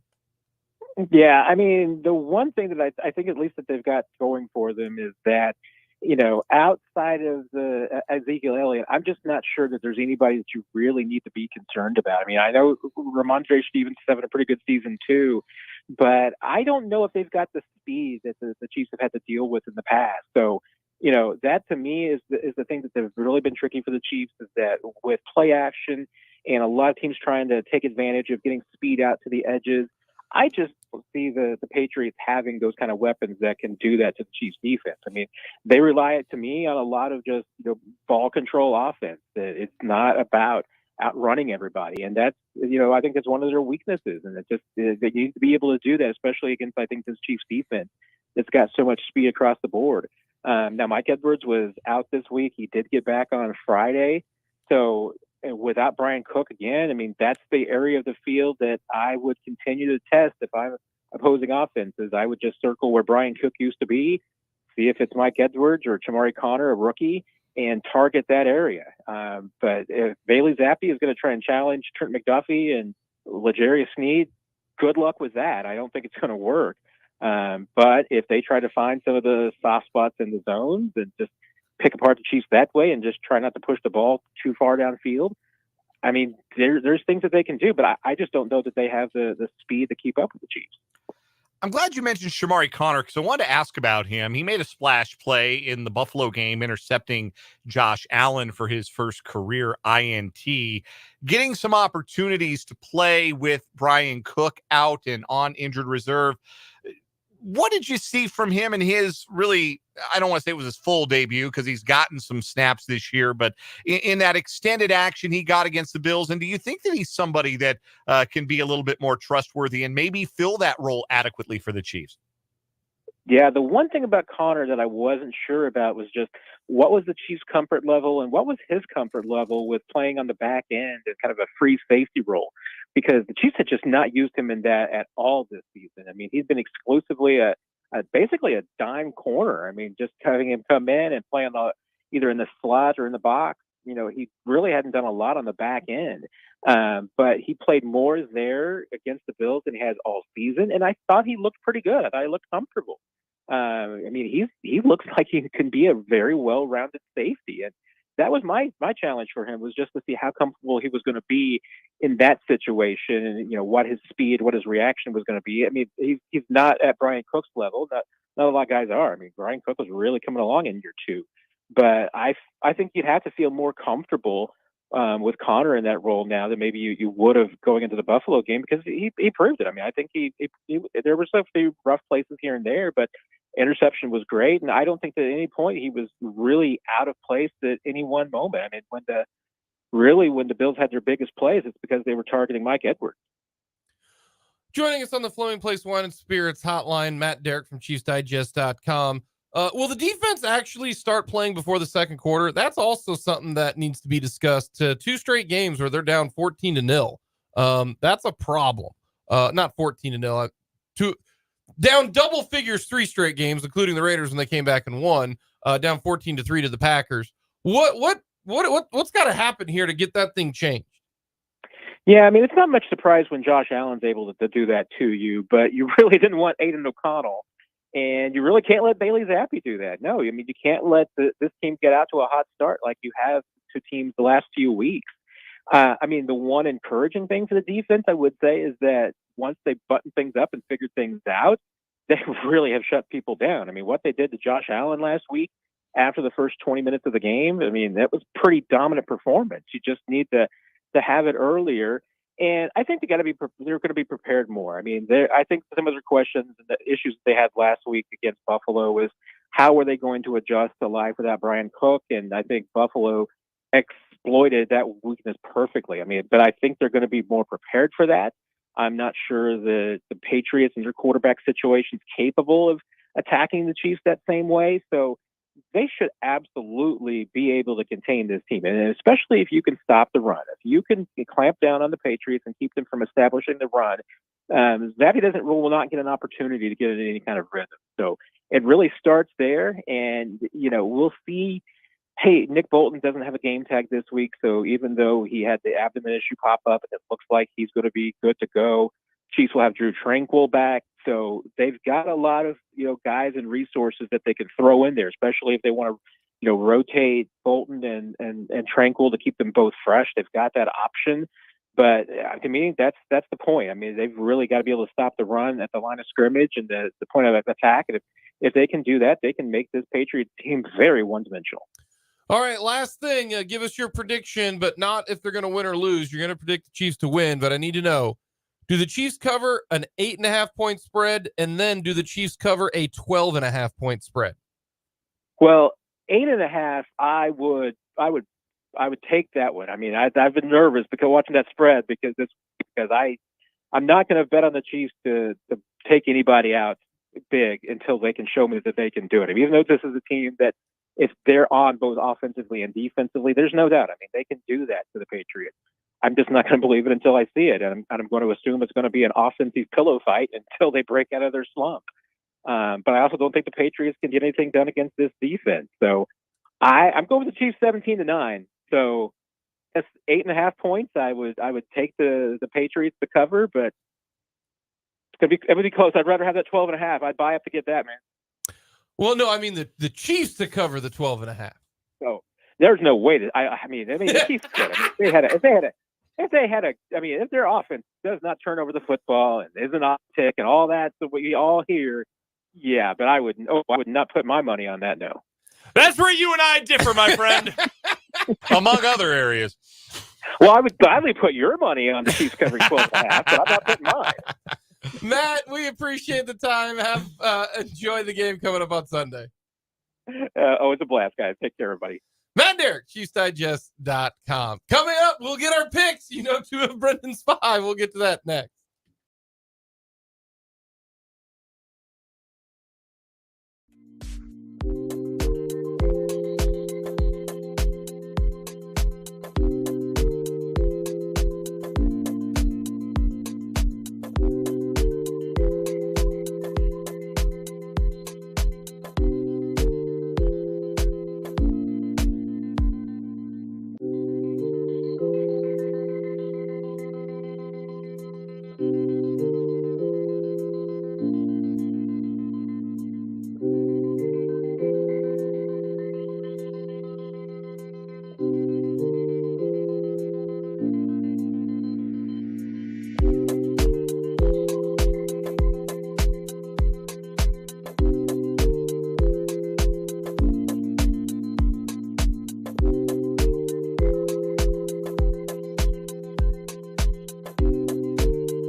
Number 3 here on 580 Sports Talk on a Red Friday. Thank you so much for stopping by.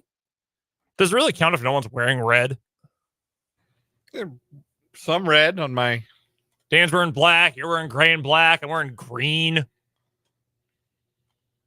Yeah, it's still Red Friday. Okay. I just wanted to know what the qualifications were. Just Red Friday is the Friday before the Chiefs game. Okay.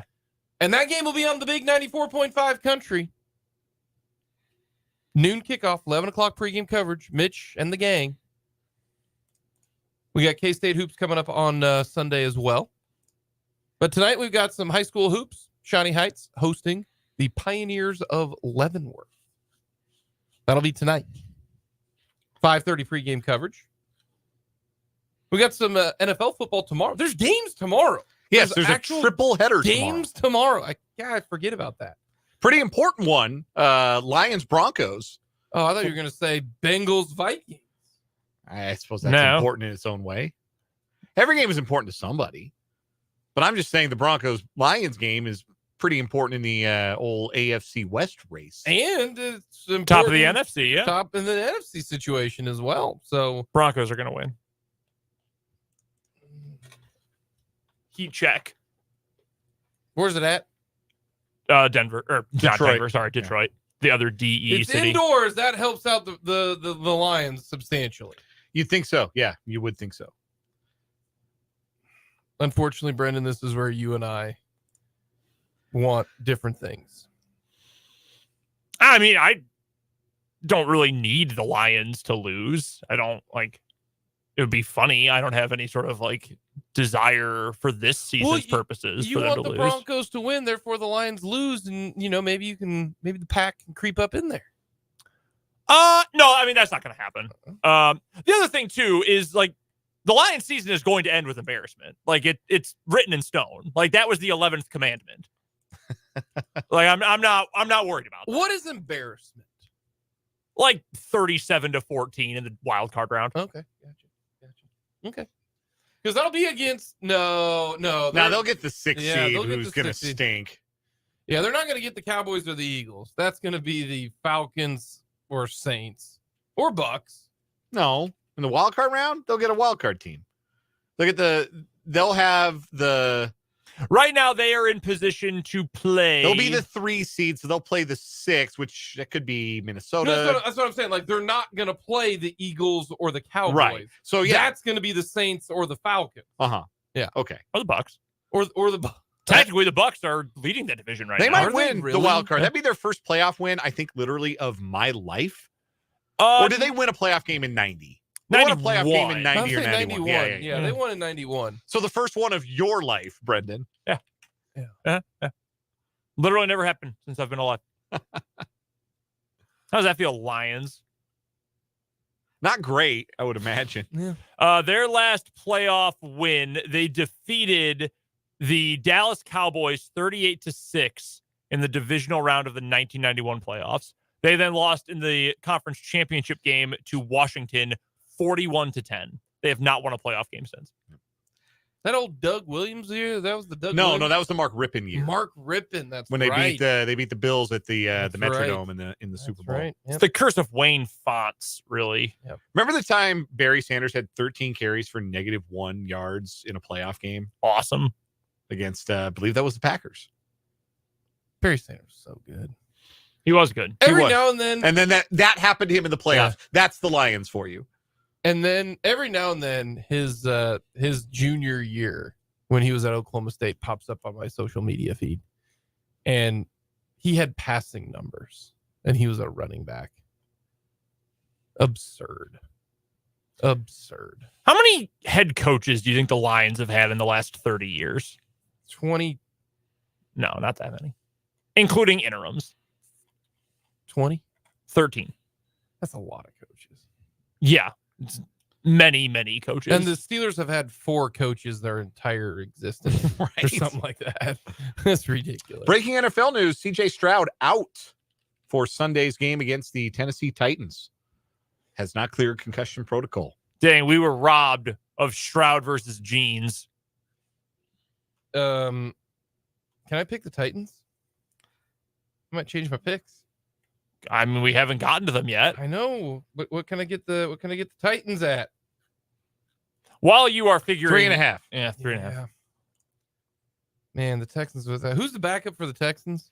Davis Mills. Him and his long neck. Mills Mafia. Wow. Back. Who is your favorite long-necked white quarterback? Is it Davis Mills? Is it Mike Glennon? No, it's Mike Glennon, because one time a shotgun snap bounced directly off of his knee into the Packers defensive line, and it was very funny. Alrighty, let's get to our picks. By the way, since Chuck Noll became the Steelers head coach in 1969, they have had 3 coaches. That is a whopping, we got to do the math here, 54 years. 3 coaches since we landed on the moon. Yeah. 54. That's ridiculous. 3 coaches in 54 years. Ridiculous. Bill Cowher was the shortest tenured of the bunch. And Bill Cowher was there for 14 years. I was going to say 15 years. Yep. How about that? All right, let's get to our picks. Let's do it. Brandon, we'll start with you. College, what do you got? All right, my college picks for the week. I'm going with Georgia Southern over Ohio. Ohio just lost its quarterback, Curtis Rourke, who's a really good player, part of the Rourke family dynasty from Canada. Georgia Southern, really good. They have kept a lot of their roster together. I just don't know that Ohio is going to have the horses. So give me Georgia Southern. They've had a really good year. For the record, that is the first of our bowl games on Saturday. That is the Myrtle Beach Bowl. Hell yeah, on the teal turf at Conway, South Carolina. Buddy, you know things are going to get wild at Brooks Stadium. I was in Myrtle Beach this summer. Things get wild at Dirty Myrtle. All right, let me just tell you right now. That's what they call it. It's not what they call it. I don't know how much you guys know about Coastal Carolina University. It has a reputation. Okay. Everyone's heard rumors about like, ooh, this school has like lots of STDs. This school's a big party school. Let me. Why are you talking about this? Come on, man. I'm giving you some insight into Coastal Carolina University. Give us your next pick. Well, my next pick is everyone's pick because you both copied me. No, I looked at it and I went, wait a minute. Miami of Ohio is really good, and they're getting a touchdown. Miami, Ohio a dog by 6 and a hook against Appalachian State. You do realize that we're all we're screwed. It doesn't change anything for anyone then. It all evens out. This is the Avocados from Mexico Cure Bowl taking place at, I believe, the home of the UCF Knights, FBC Mortgage Stadium in Orlando. The bounce house. What are we curing? Mortgage. Avocados from Mexico? Apparently so. We're curing it with avocados from Mexico. I guess so. I like Miami, Ohio a lot. Tough defensive team. They lost their quarterback, and they just kept on winning. So give me Miami, Ohio. What do you got, Dan? I have that same play. Miami, Ohio, +6.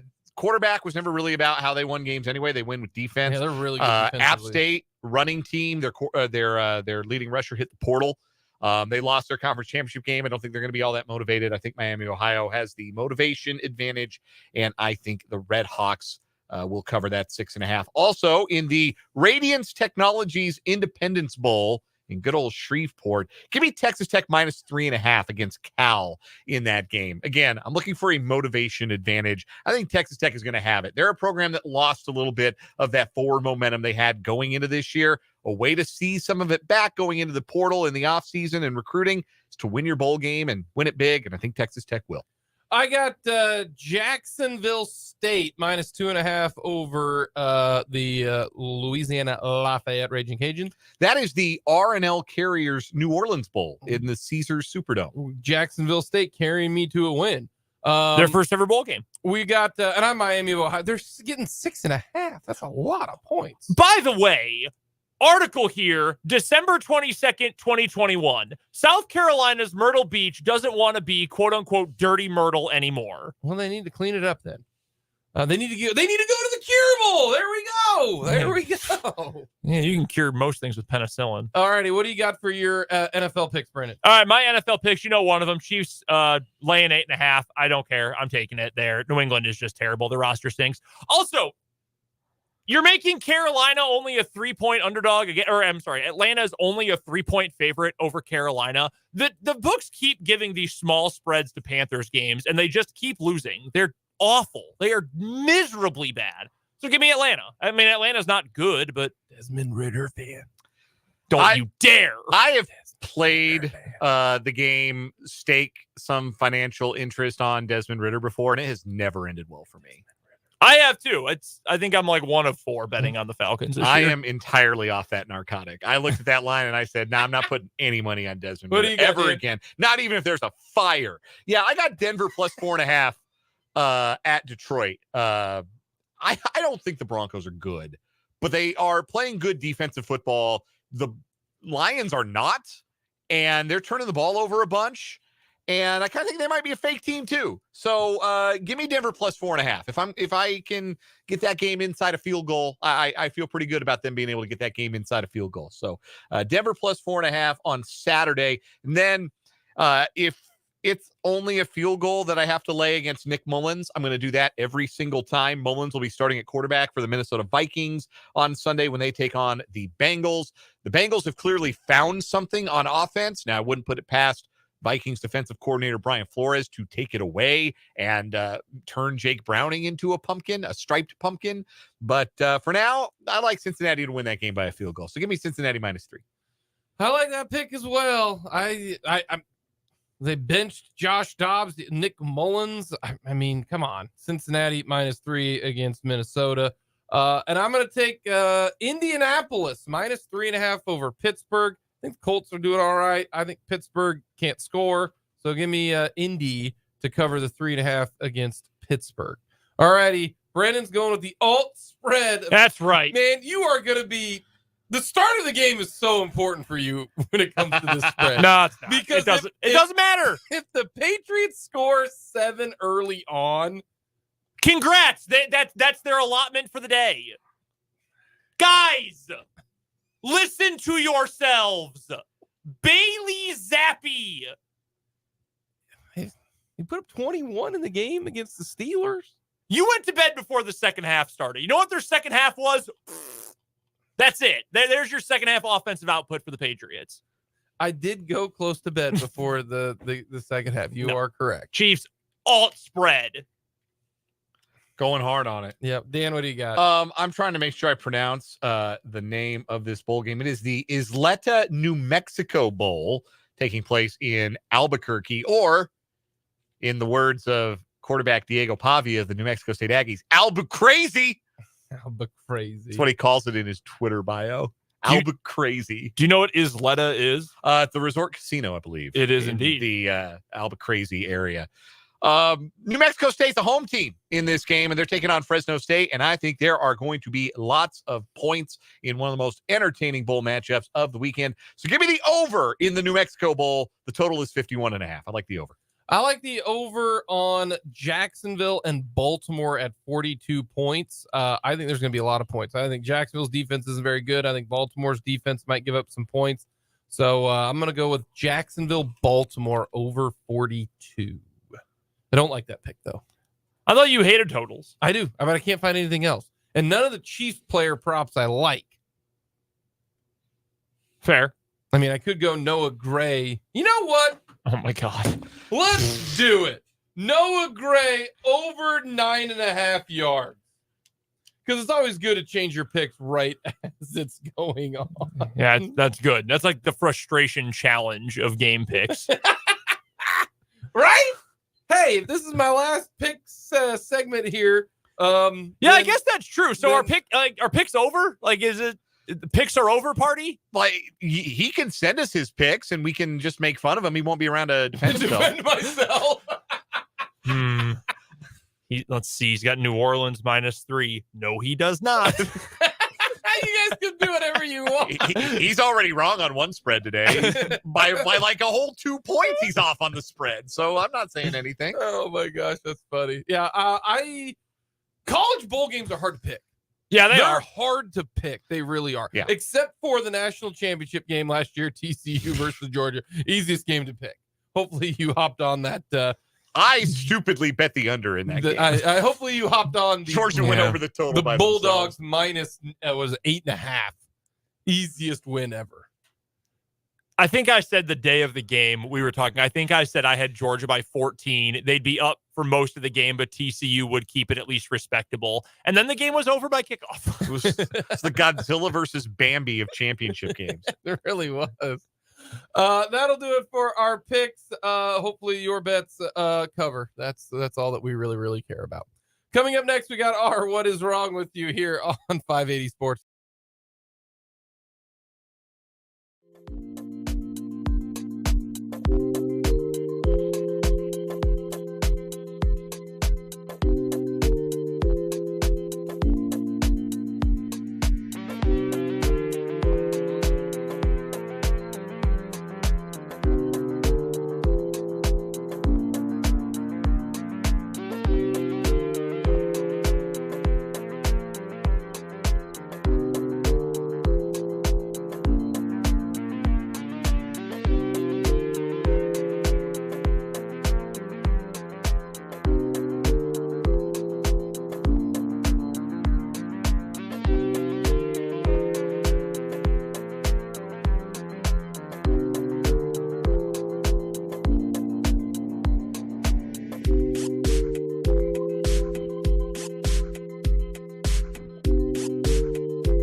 Time for the final What Is Wrong With You of the week here on 580 Sports Talk. Brendan and Dan joining you as we find our weekly winner. Good time to remind you that What Is Wrong With You is brought to you by Top City Metal Supply. They cut the metal you need to your specifications. You know what that does. It saves you time, money, and material. So never settle when it comes to your metal with Top City Metal Supply, located on South Topeka Boulevard. Our champion from the week, I've been out of What Is Wrong With You the last couple of days, Dan. What do we have for this week so far? You've been out the game. This is one of Jake's stories. This is a 38-year-old California woman, Angel Bolton, who was driving a stolen car. That's a problem. Not great. Wrote a fake license plate on some printer paper. Yes. That's a problem. That's one of my favorite crimes. An obviously fake license plate, like no low effort, low energy. She didn't even trim it to license plate shape. No, taped it to the car and then happened to write down tags that would be expired. She had January 2023 written in the corners. So she made fake expired tags for a stolen vehicle. Oh my God. That's so bad. Did not get away with it. Charged with felony possession of a stolen vehicle, misdemeanor possession of unlawful paraphernalia. Oh my God. As Jake and I pointed out, this is California. California's probably got the easiest license plate to forge. Mm-hmm. It's just the red script and the blue letters and numbers. I think their new ones are different. It's a black plate now. Really? I believe so. No, Colorado's got the black plate. Colorado is a black plate now? Yeah, Colorado's got a black plate. Like, people are choosing to have that instead of the mountain plate. Those people are not from Colorado and are not to be trusted. I absolutely would not trust a soul. Like, when I go back home and I see people with the black plate, I immediately want to pull them over and tell them, please go back to California or whatever state you're from that isn't this. I saw black license plate. While I figure this out, let's get to today's stories. I'll jump in here first, Dan. We got a story of a porch pirate. No one likes porch pirates. No. They are the worst. Well, one was caught on camera being a Grinch and stealing Amazon packages in broad daylight with the intent to steal what was inside and then re-gift them. 32-year-old Kensley Mott was seen on a victim's home surveillance camera walking up to their porch, taking numerous Amazon boxes and driving off in a red truck. According to the Polk County Sheriff's Office, Mott had her eye on the prize and followed the Amazon delivery truck into a subdivision in Winter Haven, Florida. That's smart, but also very dumb. She stole the packages from front porches in the neighborhood between noon and 12:30 on Monday. After reviewing the victim's surveillance videos, investigators found Mott at her place of employment, a Hungry Howie's Pizza. Authorities said that when they asked Mott about the evidence, she told deputies she was planning on re-gifting the stolen items at Christmas. But then, when deputies asked her to return the packages, she refused. According to the sheriff, when shown the doorbell footage of her stealing the packages, she responded, "What if it was someone else who just had my face?" Got you there. Check and mate. The sheriff then said, quote, "Now she's got a red nose because she was crying at some point in time. This is not Rudolph the Red-Nosed Reindeer. This is Kensley the Red-Nosed Criminal." Ooh. Locked up porch pirate. Got him. So she's got multiple arrests in her past for both petty theft and grand theft. Also narcotics possession. Get that Blink camera, folks. That is a worthwhile purchase. If it does not deter crime entirely, it will certainly help you find Kensley the Red-Nosed Criminal and others like her. What if it was someone just with my face? Maybe they should look like me. My story today, we're going to Stantonsburg, North Carolina, and we meet 26-year-old Alexander James Krumanacher. Have you ever seen those free libraries, those little stands? Oh, yeah. Sometimes like on the street, and they're full of books. And theoretically, you can take a book, you can take several books, you can leave a book. Mm-hmm. Neat little things. Like I like the thought behind them. I've never personally taken or left a book in one of those, but I mean, I got a lot of books I could probably leave in some free little libraries. Anyway, this guy stole one, and I don't mean the books, I mean the whole free little library. He stole it from the intersection of South White Street and Elm Avenue. In response to the incident, Wake Forest police issued an arrest warrant for Krumanacher. He surrendered and faces charges of petty larceny and property damage. Like, who steals a library? Awful. It's a great question. That's all there is to the story. Like, sometimes we have stories that have lots of twists and turns and details. This dude just stole the little library. Why would you do that? No, that sucks. Like, just a jerk move. Those are for kids and families. Come on. You steal the library. What are you going to do with all those books? That's a great question. What are you going to do? What are you going to do with those old Daniel Steele and James Patterson books? Or little picture books. Yeah. Those hard cardboard books. A lot of those in there. The Pokey Little Puppy and Spot the Dog. A dog-eared copy of 50 Shades Freed. Jeez. All right. Who gets your vote for today? I'm going to go with the Porch Pirate because she asked, hey, what if that was just a crazy coincidence and someone who looks exactly like me with my same face was doing all that stealing? What if we just let you return them? No. The defiance. Does that beat our fake license plate, though? No. I'm going to jump in and say no. Honestly, we already had a gift theft story this month, which was funny enough. This woman didn't even write the right date on the tag. No, she committed 3 crimes. Man. Yeah, it's 1 strike, you're out. Especially 3 strikes, you're out. All right, that's our winner for the week, the homemade license plate thief. She is our winner in What Is Wrong With You. Brought to you by Top City Metal Supply. Metal cut to order when you need it. That's Top City Metal Supply on South Topeka Boulevard. Coming up next, Zach Osterman of the Indianapolis Star is going to swing by as we preview KU versus Indiana. That's coming up next here on 580 Sports Talk.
Callahan and the coach Larry Latimer on the call of that one. But we've got some college basketball to get to right now on the program, looking ahead to a massive non-conference matchup coming up tomorrow in Bloomington, Indiana. This one's been on the schedule for a while. Looking forward to it ever since last year's meeting in Lawrence as the Kansas Jayhawks go on the road, blue blood versus blue blood, to take on the Indiana Hoosiers. And to preview this game, we are lucky enough to be joined by Zach Osterman, who covers Indiana athletics for the Indianapolis Star. Zach, thank you so much for stopping by to talk a little Indiana basketball with us. And the first thing I've got for you, kind of a 10,000-foot view on this IU program. For the folks who maybe haven't paid a whole lot of attention to national college basketball in our listening area right now, can you give us a little bit of a primer of what the start of this season has been like for IU? It's been a bit up and down. I don't think there's any doubt about that. I think that was expected, at least to some extent. Indiana turned over half of its roster from last season. Obviously, nearly every one of its major contributors moved on. Xavier Johnson was one of the few that stayed, and that was only because he got injured in that Kansas game and couldn't come back and play. And so he wound up getting a waiver to play his sixth year in college. You kind of knew there would be some growing pains for Indiana. On the other hand, they had three way closer than they should have been games kind of early in the season. Florida Gulf Coast Army and Wright State, the two highest profile games they've played so far this season. They lost to UConn by 20. They lost to Auburn by 28. They did start the Big Ten plays 2 games in December and then resumed the rest of its schedule in January. They did start 2-0 in the Big Ten. Maryland's not particularly good right now, and Michigan's kind of got some issues, but Indiana was able to beat them both one on the road. But I think largely, we knew this team would be a bit of a work in progress for a while, and I think it's fair to say that has come to pass. Last time out against Auburn, and I know Bruce Pearl's team has really started to heat up as of late, but losing by 28 and giving up 104 points, that is quite a total in that contest. What went wrong in that matchup for Indiana? The short answer is they just kind of capitulated on defense. They were actually up 22-10 about 7 minutes into that game, and from that point they get outscored 94 to, whatever that is, 94 to 54, I guess.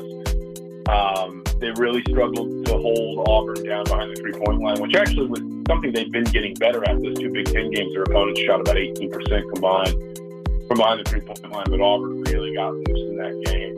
They finished 14-29, and they split those 14 makes fairly evenly across between halves. So there was never really kind of a moment when it felt the game let up for Indiana. I do think the one thing I would say, and I don't think anybody would ever admit this, and maybe I'm wrong, Indiana played Michigan the Tuesday night before, and a couple guys that we didn't know, we had no inkling of sort of being injured, popped up on their Big Ten required availability report after the game. It emerged that those guys had been sick, and then on Saturday, virtually the entire starting lineup was questionable on the availability report, and all of them except Xavier Johnson, who we kind of knew had a physical injury, played.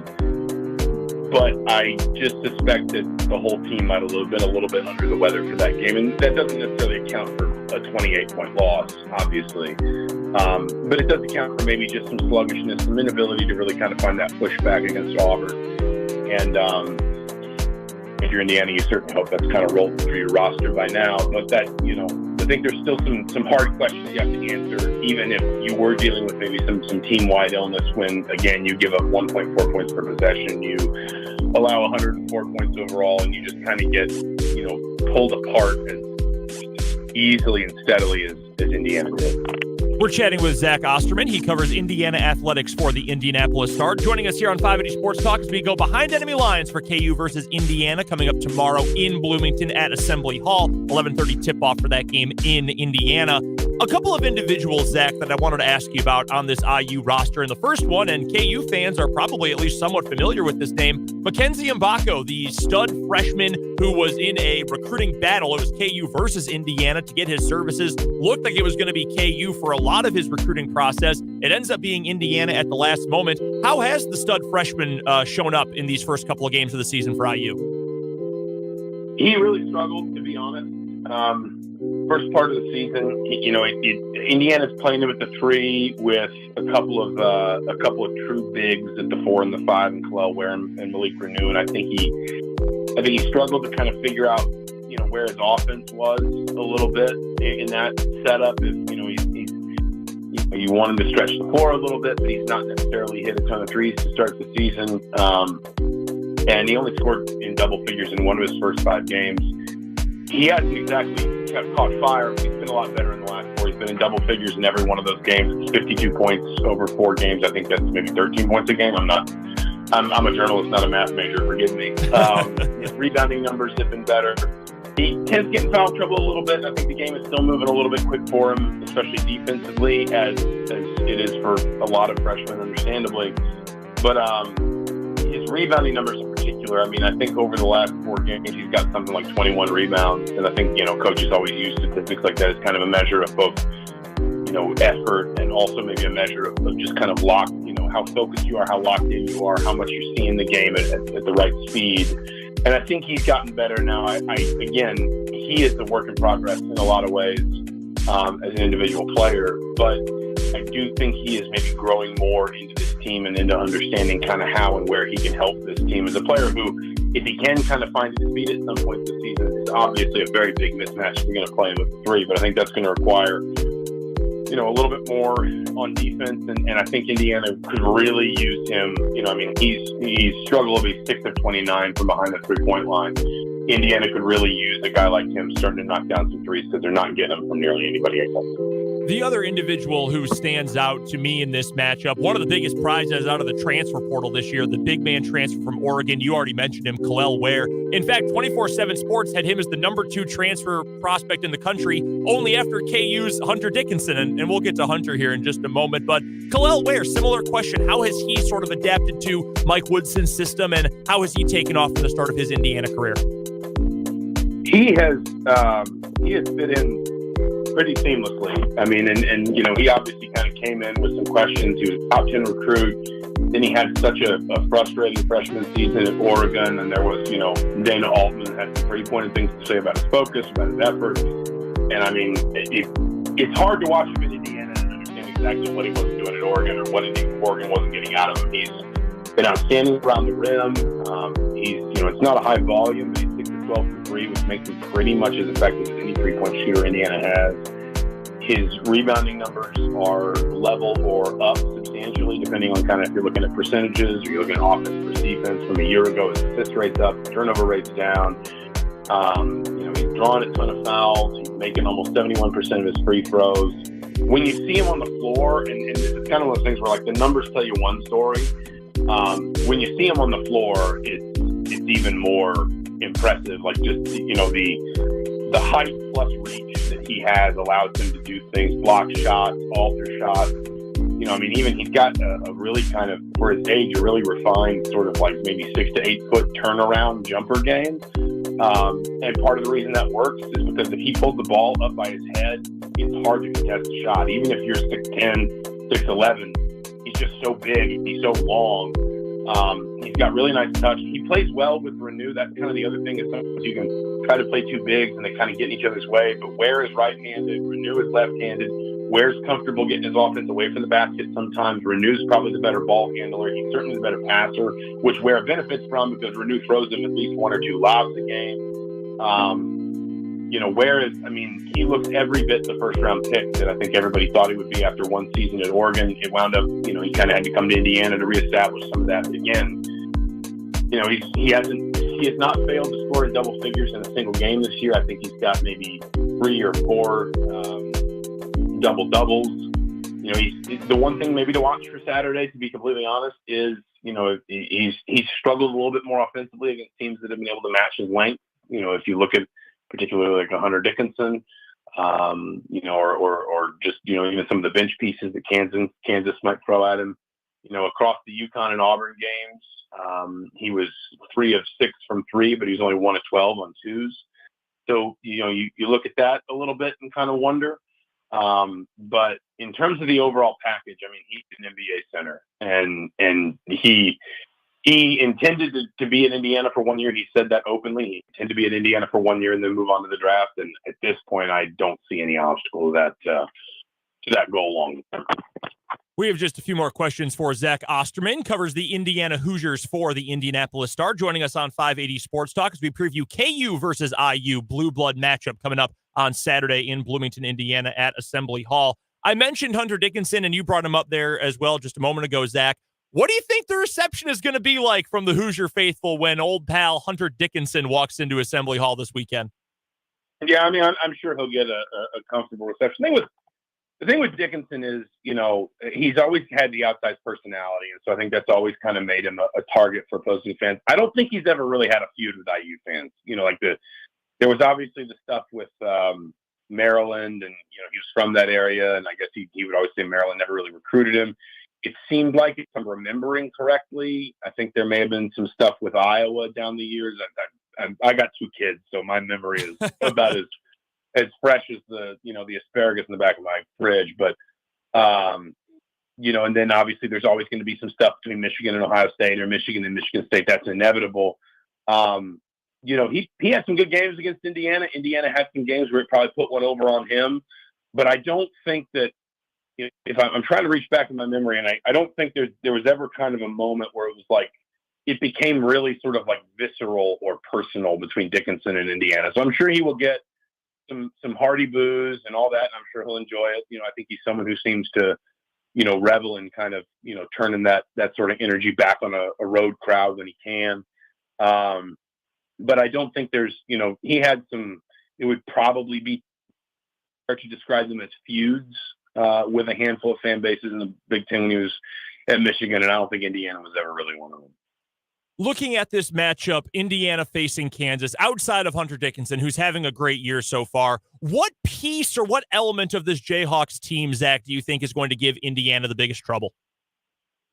Well, if we assume that Xavier Johnson isn't playing, which, Mike Woodson kind of wouldn't go into any detail on Friday morning when we talked to him, but it doesn't sound good, just to be blunt. If we assume Xavier Johnson isn't playing, I think it's probably essentially just kind of how Indiana marks up that backcourt all the way through Kevin McCullough at the 3. If you look at, I'm a big fan of the Ken Palm numbers, and if you look at Kansas's most frequent lineups across the last 5 games, I know they're not the deepest team in the world. Their starting 5 plays something like 43% of their minutes across the last 5 games. So that's, they're leaning pretty. That's an unnaturally large number. Even in a fairly small sample size. We haven't played a ton of basketball yet this season. But if you look at even all 10 lineups, DeJuan Harris is the point guard for all of them. Kevin McCullough is somewhere on the floor for, I think, all of them. Some of them have him as a 2, some as a 3, one as a 4. But the point is, those guys are always on the floor. And if Indiana doesn't have Xavier Johnson, that means it's going to have to put Gabe Cupps, who's a freshman. He's a bulldog defensively, but he's a freshman. There's some stuff he's still got to learn. He's still got to build his body, all those kinds of things. Do you put him on DeJuan Harris? Would you rather try Trey Galloway, who's probably Indiana's best perimeter defender right now, on DeJuan Harris? But if you do that, who do you cover Kevin McCullough with? Again, Mackenzie Mbako has struggled sometimes defensively, particularly off the ball, when he's kind of had to, and Kansas is a team that really loves to kind of send cuts and, baseline backdoor stuff. And obviously you've got a really, really good point guard in DeJuan Harris, who's going to be able to spot, guys that might be running free at the rim. I think it's just kind of how Indiana matches up, and where Mike Woodson might almost be in a position where he's just kind of got to decide, if I can have a good defensive game against one of Harris or McCullough, which one disrupts Kansas more, if you understand what I'm saying, and just kind of live with the other one a little bit. And then the other thing I would say is, I know Kansas doesn't make a ton of threes. They've got guys who can knock them down, but I know they're not like the most prolific 3-point shooting team. Indiana doesn't shoot threes at all. Indiana doesn't make threes at all. The 3-pointer is such an ancillary part of their offensive profile right now. It's remarkable to think about it in the year 2023. You can't let a McCullough or a Dickinson or even you can't let this be the day that Nick Timberlake figures it out. Essentially, Indiana's got to be able to keep Kansas from weaponizing the 3-point line in this game, because it's one of those things where Kansas is already so good at what it does well offensively. You can't let the Jayhawks throw in an extra dimension you've got to fight off. So I think it's probably those two things that I would look at. in terms of the physical matchups, I don't necessarily think Indiana's got any obvious advantages, but I also think that Indiana's got some pretty natural covers for most of Kansas's best players. It's more just kind of how you match up defensively with a couple of those key spots, Adams and Color in particular, if you're Indiana. And then the other thing is, you can't let Kansas get going in places that they haven't been hurting teams as consistently, because there's already going to be a bear of a time to keep them from hurting you where they have. Last thing I've got for you, Zach, and I wanted to flip real quick from the hardwood to the gridiron. And thank you so much for the time and the info. That is phenomenal insight into all things IU hoops. But I wanted to ask you, Curt Cignetti, new head coach for Indiana football. I love that hire from the outside. He is such a stellar coach. I think that's not to disparage Tom Allen, but I think that's a great step for that program from what I can tell. So I'll just ask you straight up, is 9 Windiana back on the menu? They do have 8 home games next season. But, they've also got something like 62 scholarship players projected right now. Obviously, the portal window and everything is not closed, and I expect them to add more and maybe even retain a couple guys that went into the portal around the coaching change. But the point is, until they have a full roster, I'm not going to make bold predictions about next season. I do think it's fair to say Cignetti's personality has kind of energized this place. I think his profile makes a lot of sense for Indiana. Indiana wanted an established head coach for that job, and not necessarily just because that's not what Tom Allen was when they hired them, but because I think Indiana understandably feels like there's kind of this collision of factors, NIL, revenue sharing, and expanding Big Ten, all these different things that are going to make a head coach's life in the Big Ten in the near future pretty complicated. And having somebody that is really comfortable running their own program, dealing with all the little details, knowing how to kind of keep all the plates spinning at once, I think was very important for IU. Listen, at the end of the day, he obviously had the moment. I don't know if anybody out in Kansas saw it, where he got the microphone at halftime, or maybe the under 12 time out of the Maryland game, and he said Purdue sucks. I don't know if I'm allowed to say that on the radio. Forgive me. Obviously, that was well received by the fan base. This is kind of the one time in your tenure, if you're a coach, you can get away with that stuff. You haven't lost a recruitment yet. You haven't lost a game yet.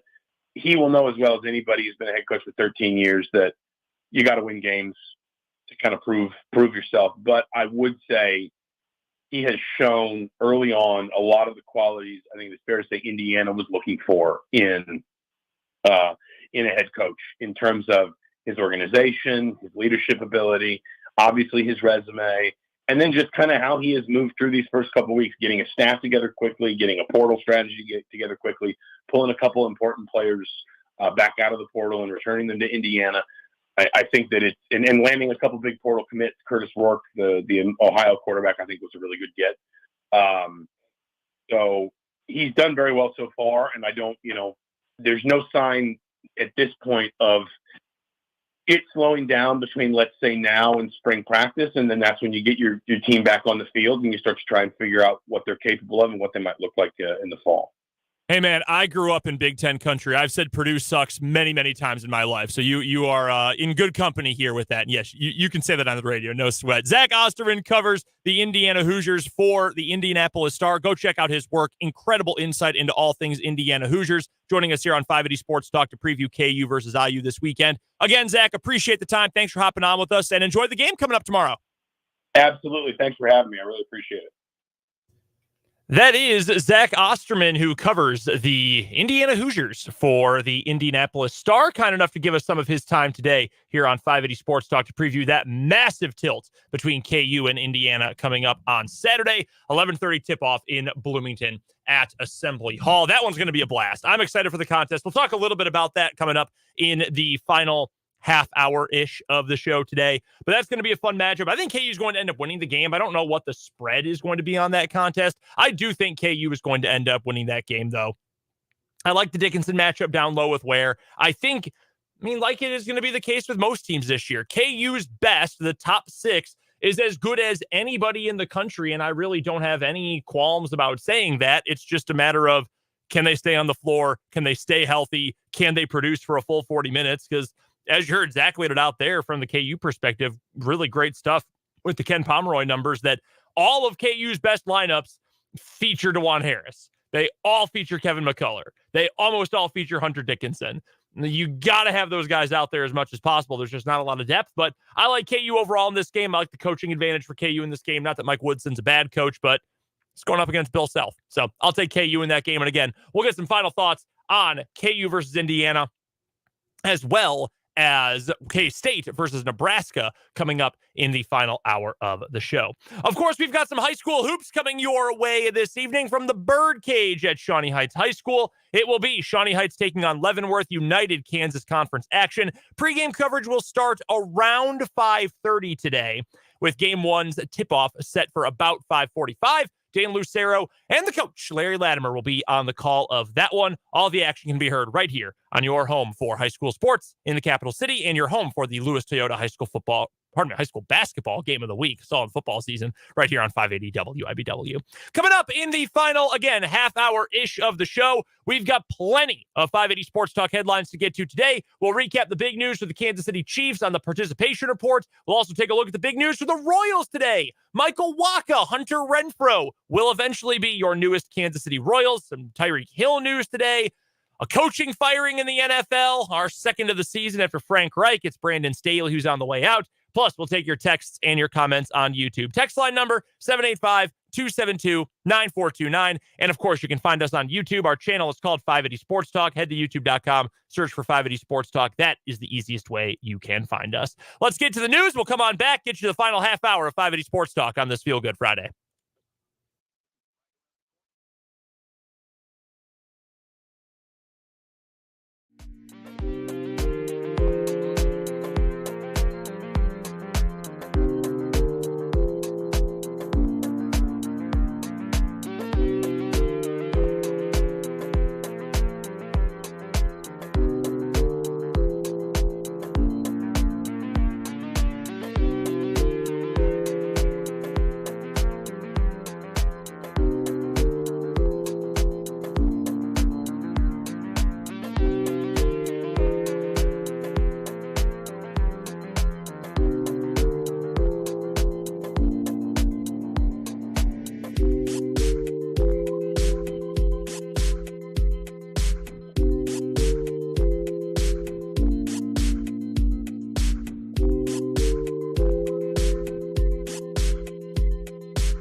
hour-ish of 580 Sports Talk on this feel-good Friday afternoon. It's a Red Friday, too, here on the program. Thanks for stopping by.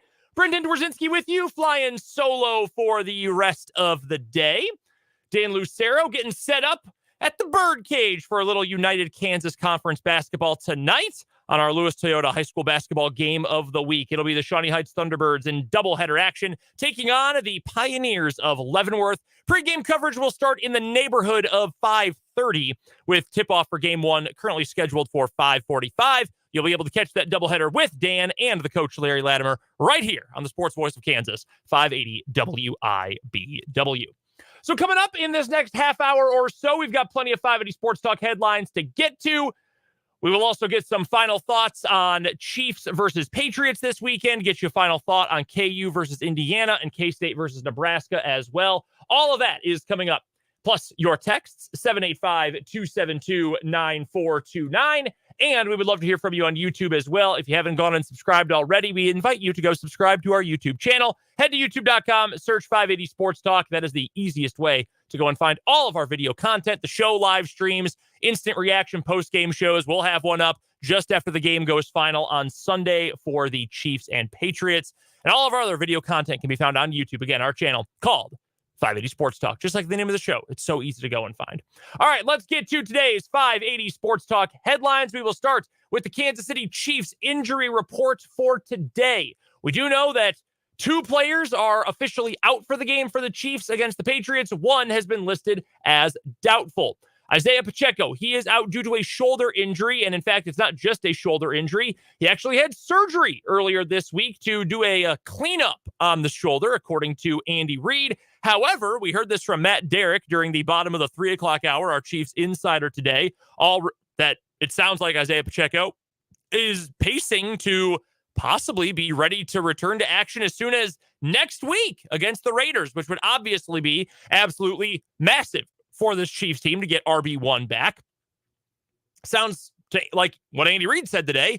He's not going to miss a whole lot of time, should be back at it starting next week. So pretty good spot to be in, all things considered, if everything is all taken care of for, just lost his name, Isaiah Pacheco. Wow, it is a total Friday feeling now. Anyway, it sounds like it should be all good long-term for Isaiah Pacheco. Might just miss this one game. And to be honest with you, as you have heard over the last couple of days, all the prognosticating we've done for this contest, I don't think the Chiefs are going to need Isaiah Pacheco to win this game. I think they will win and win handily, even without RB1 out there this weekend. Rest of the injury report for the Chiefs. Donovan Smith is on track to miss his 2nd game in a row due to his neck injury. He is out yet again. And Justin Ross, as he returns from suspension, he is doubtful for the game, full participant in practice all week, but not expected to play, as he has been out for the last several weeks due to his arrest in Shawnee, Kansas, in Wyandotte County earlier on this NFL season. Everyone else, though, good to go. A handful of players limited this week. Nick Bolton was limited twice, but he is good to go. And everybody else participating in full today. Leo Chanel back after being sick. Mike Edwards back after being sick. So looks like the Chiefs are good to go for the most part coming up for Sunday's game. A lot of questionable designations for the New England Patriots. And if you know anything about the Patriots and the way they handle their business, that is not even remotely surprising. 1 player, starting running back Ramondre Stevenson, he is out for the game dealing with an ankle injury. He did not practice all week. Your questionable players for the Patriots. Here we go.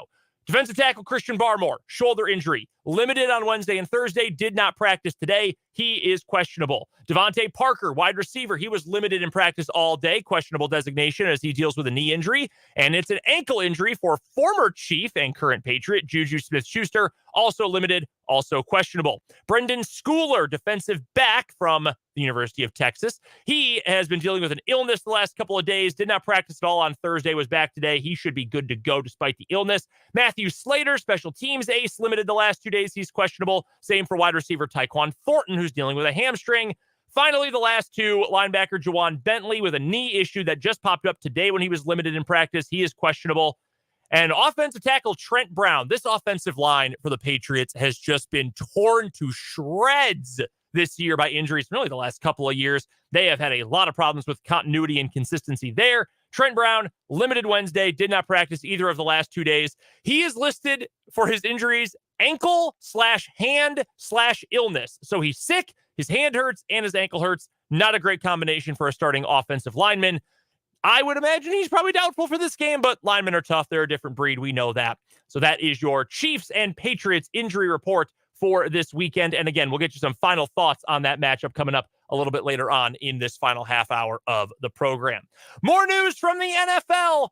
Brandon Staley and Tom Telesco, the head coach and general manager, respectively, of the Los Angeles Chargers. Well, in fact, they were the head coach and general manager, respectively, of the Chargers. However, they have both been relieved of their duties as of this morning. Not a surprise after the utter calamity that was last night's game between the Chargers and the Raiders. The Raiders hung 42 points in the first half, 63 for the game. We came up just short of our second 70-point game of this NFL season. Brandon Staley, in not quite 3 full seasons with the Chargers, 1 playoff appearance, final record of 24-24, and a historic blown lead and meltdown collapse loss in the playoffs last year against the Jacksonville Jaguars. Meanwhile, over almost 11 full seasons as general manager, Tom Telesco, who I feel like in recent years has been regarded pretty highly, I guess because he had Justin Herbert fall into his lap, 84-92 record for his Chargers teams since he took over as general manager. 3 playoff appearances, 2 playoff wins in 11 seasons. That's not good enough, man. It's just not. You had Charger fans on social media last night begging for the days of Norv Turner. It's just not good enough with a quarterback like that. And now you've wasted the rookie contract, for the most part, of Justin Herbert. All the big money is going to start pouring in here. He just signed that big mega extension. You're already over the cap for next year, so you're going to have to cut a number of players, do a bunch of restructures. You'll probably have to let some players go. You might need to trade a player or 2 for picks, which is fine. Teams do that all the time to clear space, to make things happen when a new regime comes in, whatever. But you wasted the quarterback, and that's got to be the biggest number one, more than pet peeve if you're a Chargers fan, you're a Chargers supporter, that you had this guy. That is a cheat code. I believe I saw it was Sam Schwarzenstein, who is the director of the advanced analytics for the Amazon broadcast. If you ever watch the Amazon Next Gen Stats view, Sam Schwarzenstein pops up all the time. It's awesome. If you're really into the nerdy football stuff, it is absolutely awesome. But he tweeted something last night. I think it's 11 straight Super Bowls that featured a quarterback that's on a rookie contract. That's nuts. That is insane. It's something like 11 or 10 of the last 11, something like that. It certainly was last year. Mahomes was on the big deal, but Jalen Hurts still on his rookie contract. He hadn't signed his big extension yet. It's a cheat code, and the Chargers just decided to enter the cheat code and then not use the benefit they got. They're the same team they've always been. Nothing has changed since Phillip Rivers was their starting quarterback. Nothing at all. It's the same old Chargers. And I don't know who's going to end up taking over that job. There are plenty of great ideas, plenty of great candidates out there. I imagine one of the first calls, once they are allowed to call coaches who are currently coaching, will be to Ben Johnson, the offensive coordinator for the Detroit Lions, because the thought of getting Justin Herbert with a really creative passing system, I think is going to be, or would be, a fascinating outcome. I would love to see that. Well, just, from a football perspective, I'm not dying to see a great Chargers team or anything. I would imagine he would be one of their first calls, but that's a team that needs a culture change, man, because it's been the same damn thing for over 20 years at this point. I mean, really longer than that if you want to go back into the entire history of the Los Angeles and San Diego Chargers. But you start with the Rivers era. Same thing. Plenty of talent, plenty of good teams. No success to show for it, at least no meaningful success.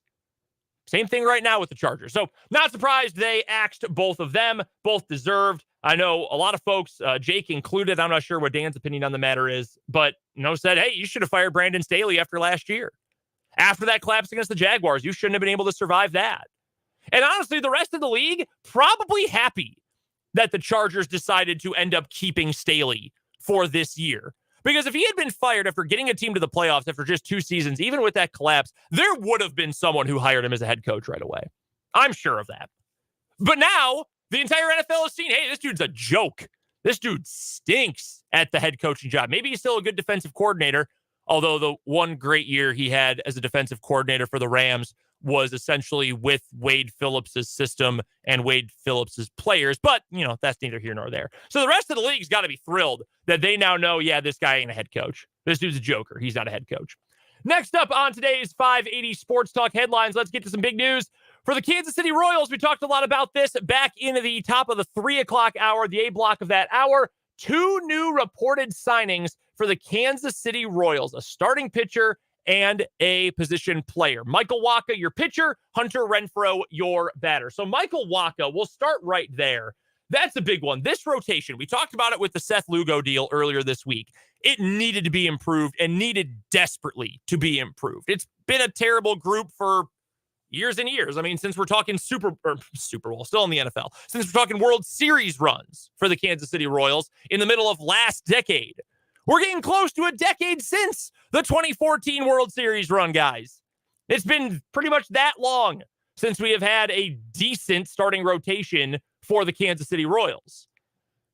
You had Seth Lugo, that's a plus. You had Michael Wacha, who's coming off of a really good year with the Padres. That's a huge plus. And you are willing to spend.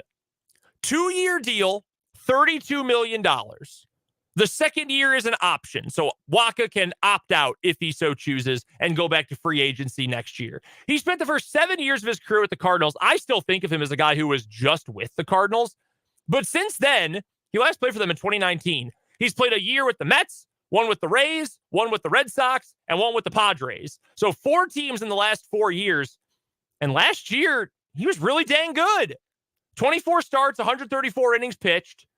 ERA in the low 3s, 3.22. The peripheral numbers, not quite as good as the ERA, but certainly not bad. That was a well above average starting pitcher last year. You'll take that. You'll happily take that.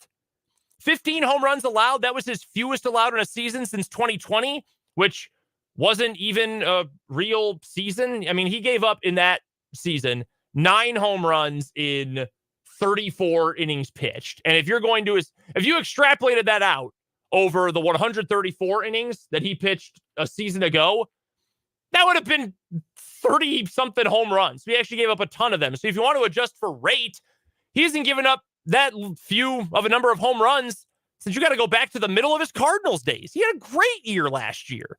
And San Diego has become more of a hitter-friendly park in recent seasons with the way they've moved the fences in and out.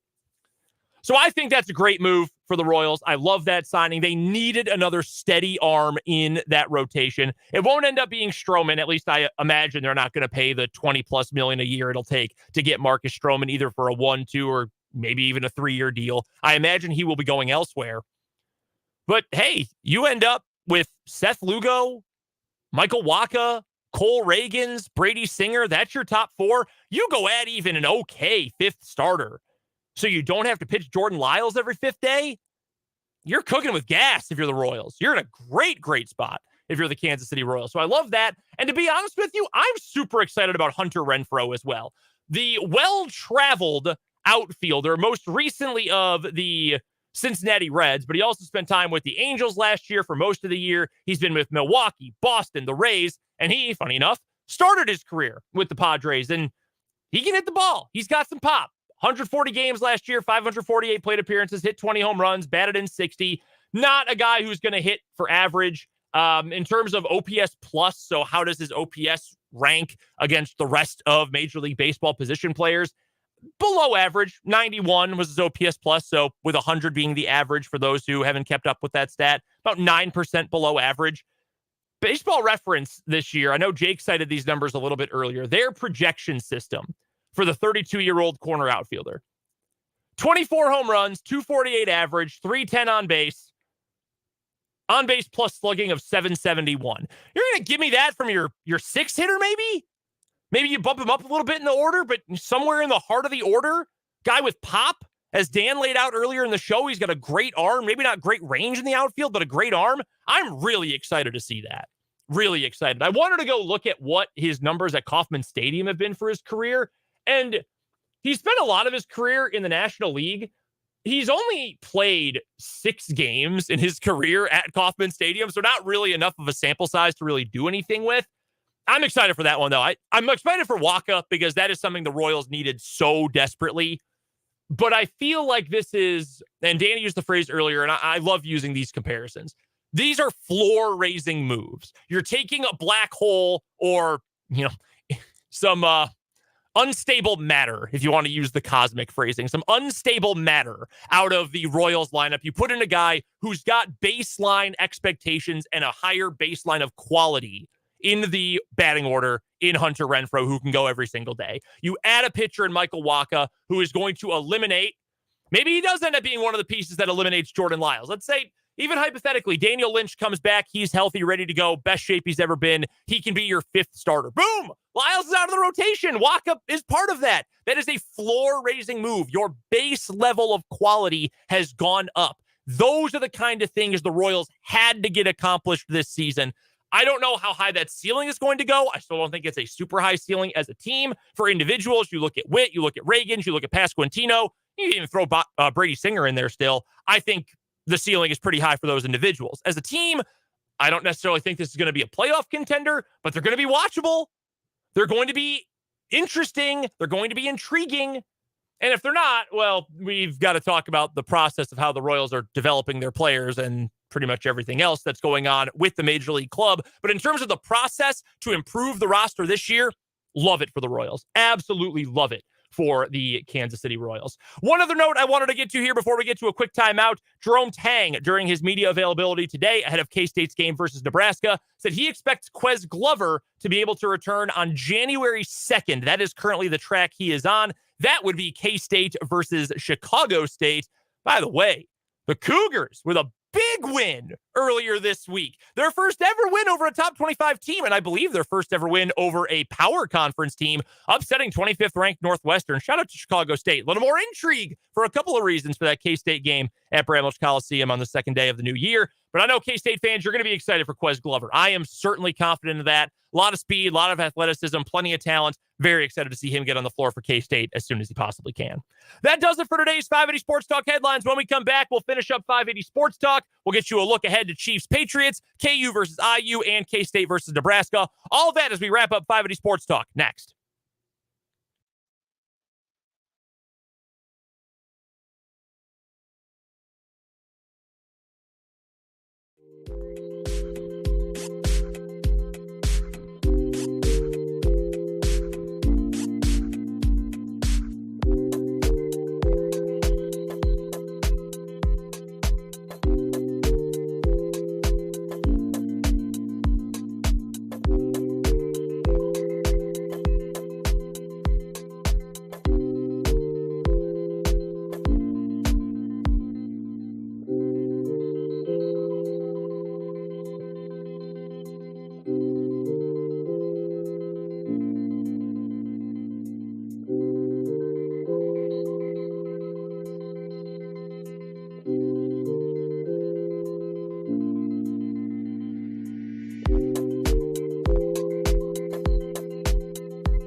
Wrapping up 580 Sports Talk. Things getting started already down at the Birdcage. We're going to get out of here pretty quickly. Told you I'd give you a look ahead to the weekend action, so let's just run through a couple of predictions really quickly. We'll start with Sunday. We've been talking about this game for the last few days. You know where I stand. I am all over the Chiefs. This Patriots team is dog water. It is an awful roster. I'm taking the Chiefs. I told you I'll take them alt line. I'll put my money where my mouth is there. I picked Chiefs 18-5 earlier. Multi-score win for Kansas City. Not at all worried about New England, even in Foxborough coming up on Sunday. Basketball tomorrow, KU versus IU. Blue blood matchup, 11:30 tip-off at Assembly Hall in Bloomington. I like KU in this matchup. It comes down to the simplest explanation for why. KU's got better talent on the top end, and KU is better coached. I love the matchup with Hunter Dickinson versus Khalil Ware. I think that's going to be a lot of fun. I just don't think Indiana's got enough answers for Kevin McCullough, and especially if you get a solid game from either Furphy or Elmarco Jackson. Love KU in that matchup. Give me the Jayhawks. 71-62 is what I'll give you. And I like K-State against Nebraska as well. This K-State team is playing with a lot of focus right now. I know there's so many distractions going on in Manhattan, but I like where K-State is right now. I like the focus they're playing with. I expect Kaluma to stay hot. I think Tyler Perry's only going to get better with time. So give me K-State in that one over a struggling Nebraska ball team that's lost 2 of its last 3. That game coming up at Bramlage tomorrow afternoon at 2 o'clock. You'll be able to hear that right here on 580 WIBW. And you'll hear some high school hoops coming up here on the Sports Voice of Kansas coming up next. Dan Lucero and Larry Latimer have the call as Shawnee Heights takes on Leavenworth on our Lewis Toyota High School Basketball doubleheader game of the week. Until next week, we'll join you Monday at 2. For Jake LeBon, for Dan Lucero, I'm Brendan Dworzinski. This has been 580 Sports Talk. High school basketball is up next.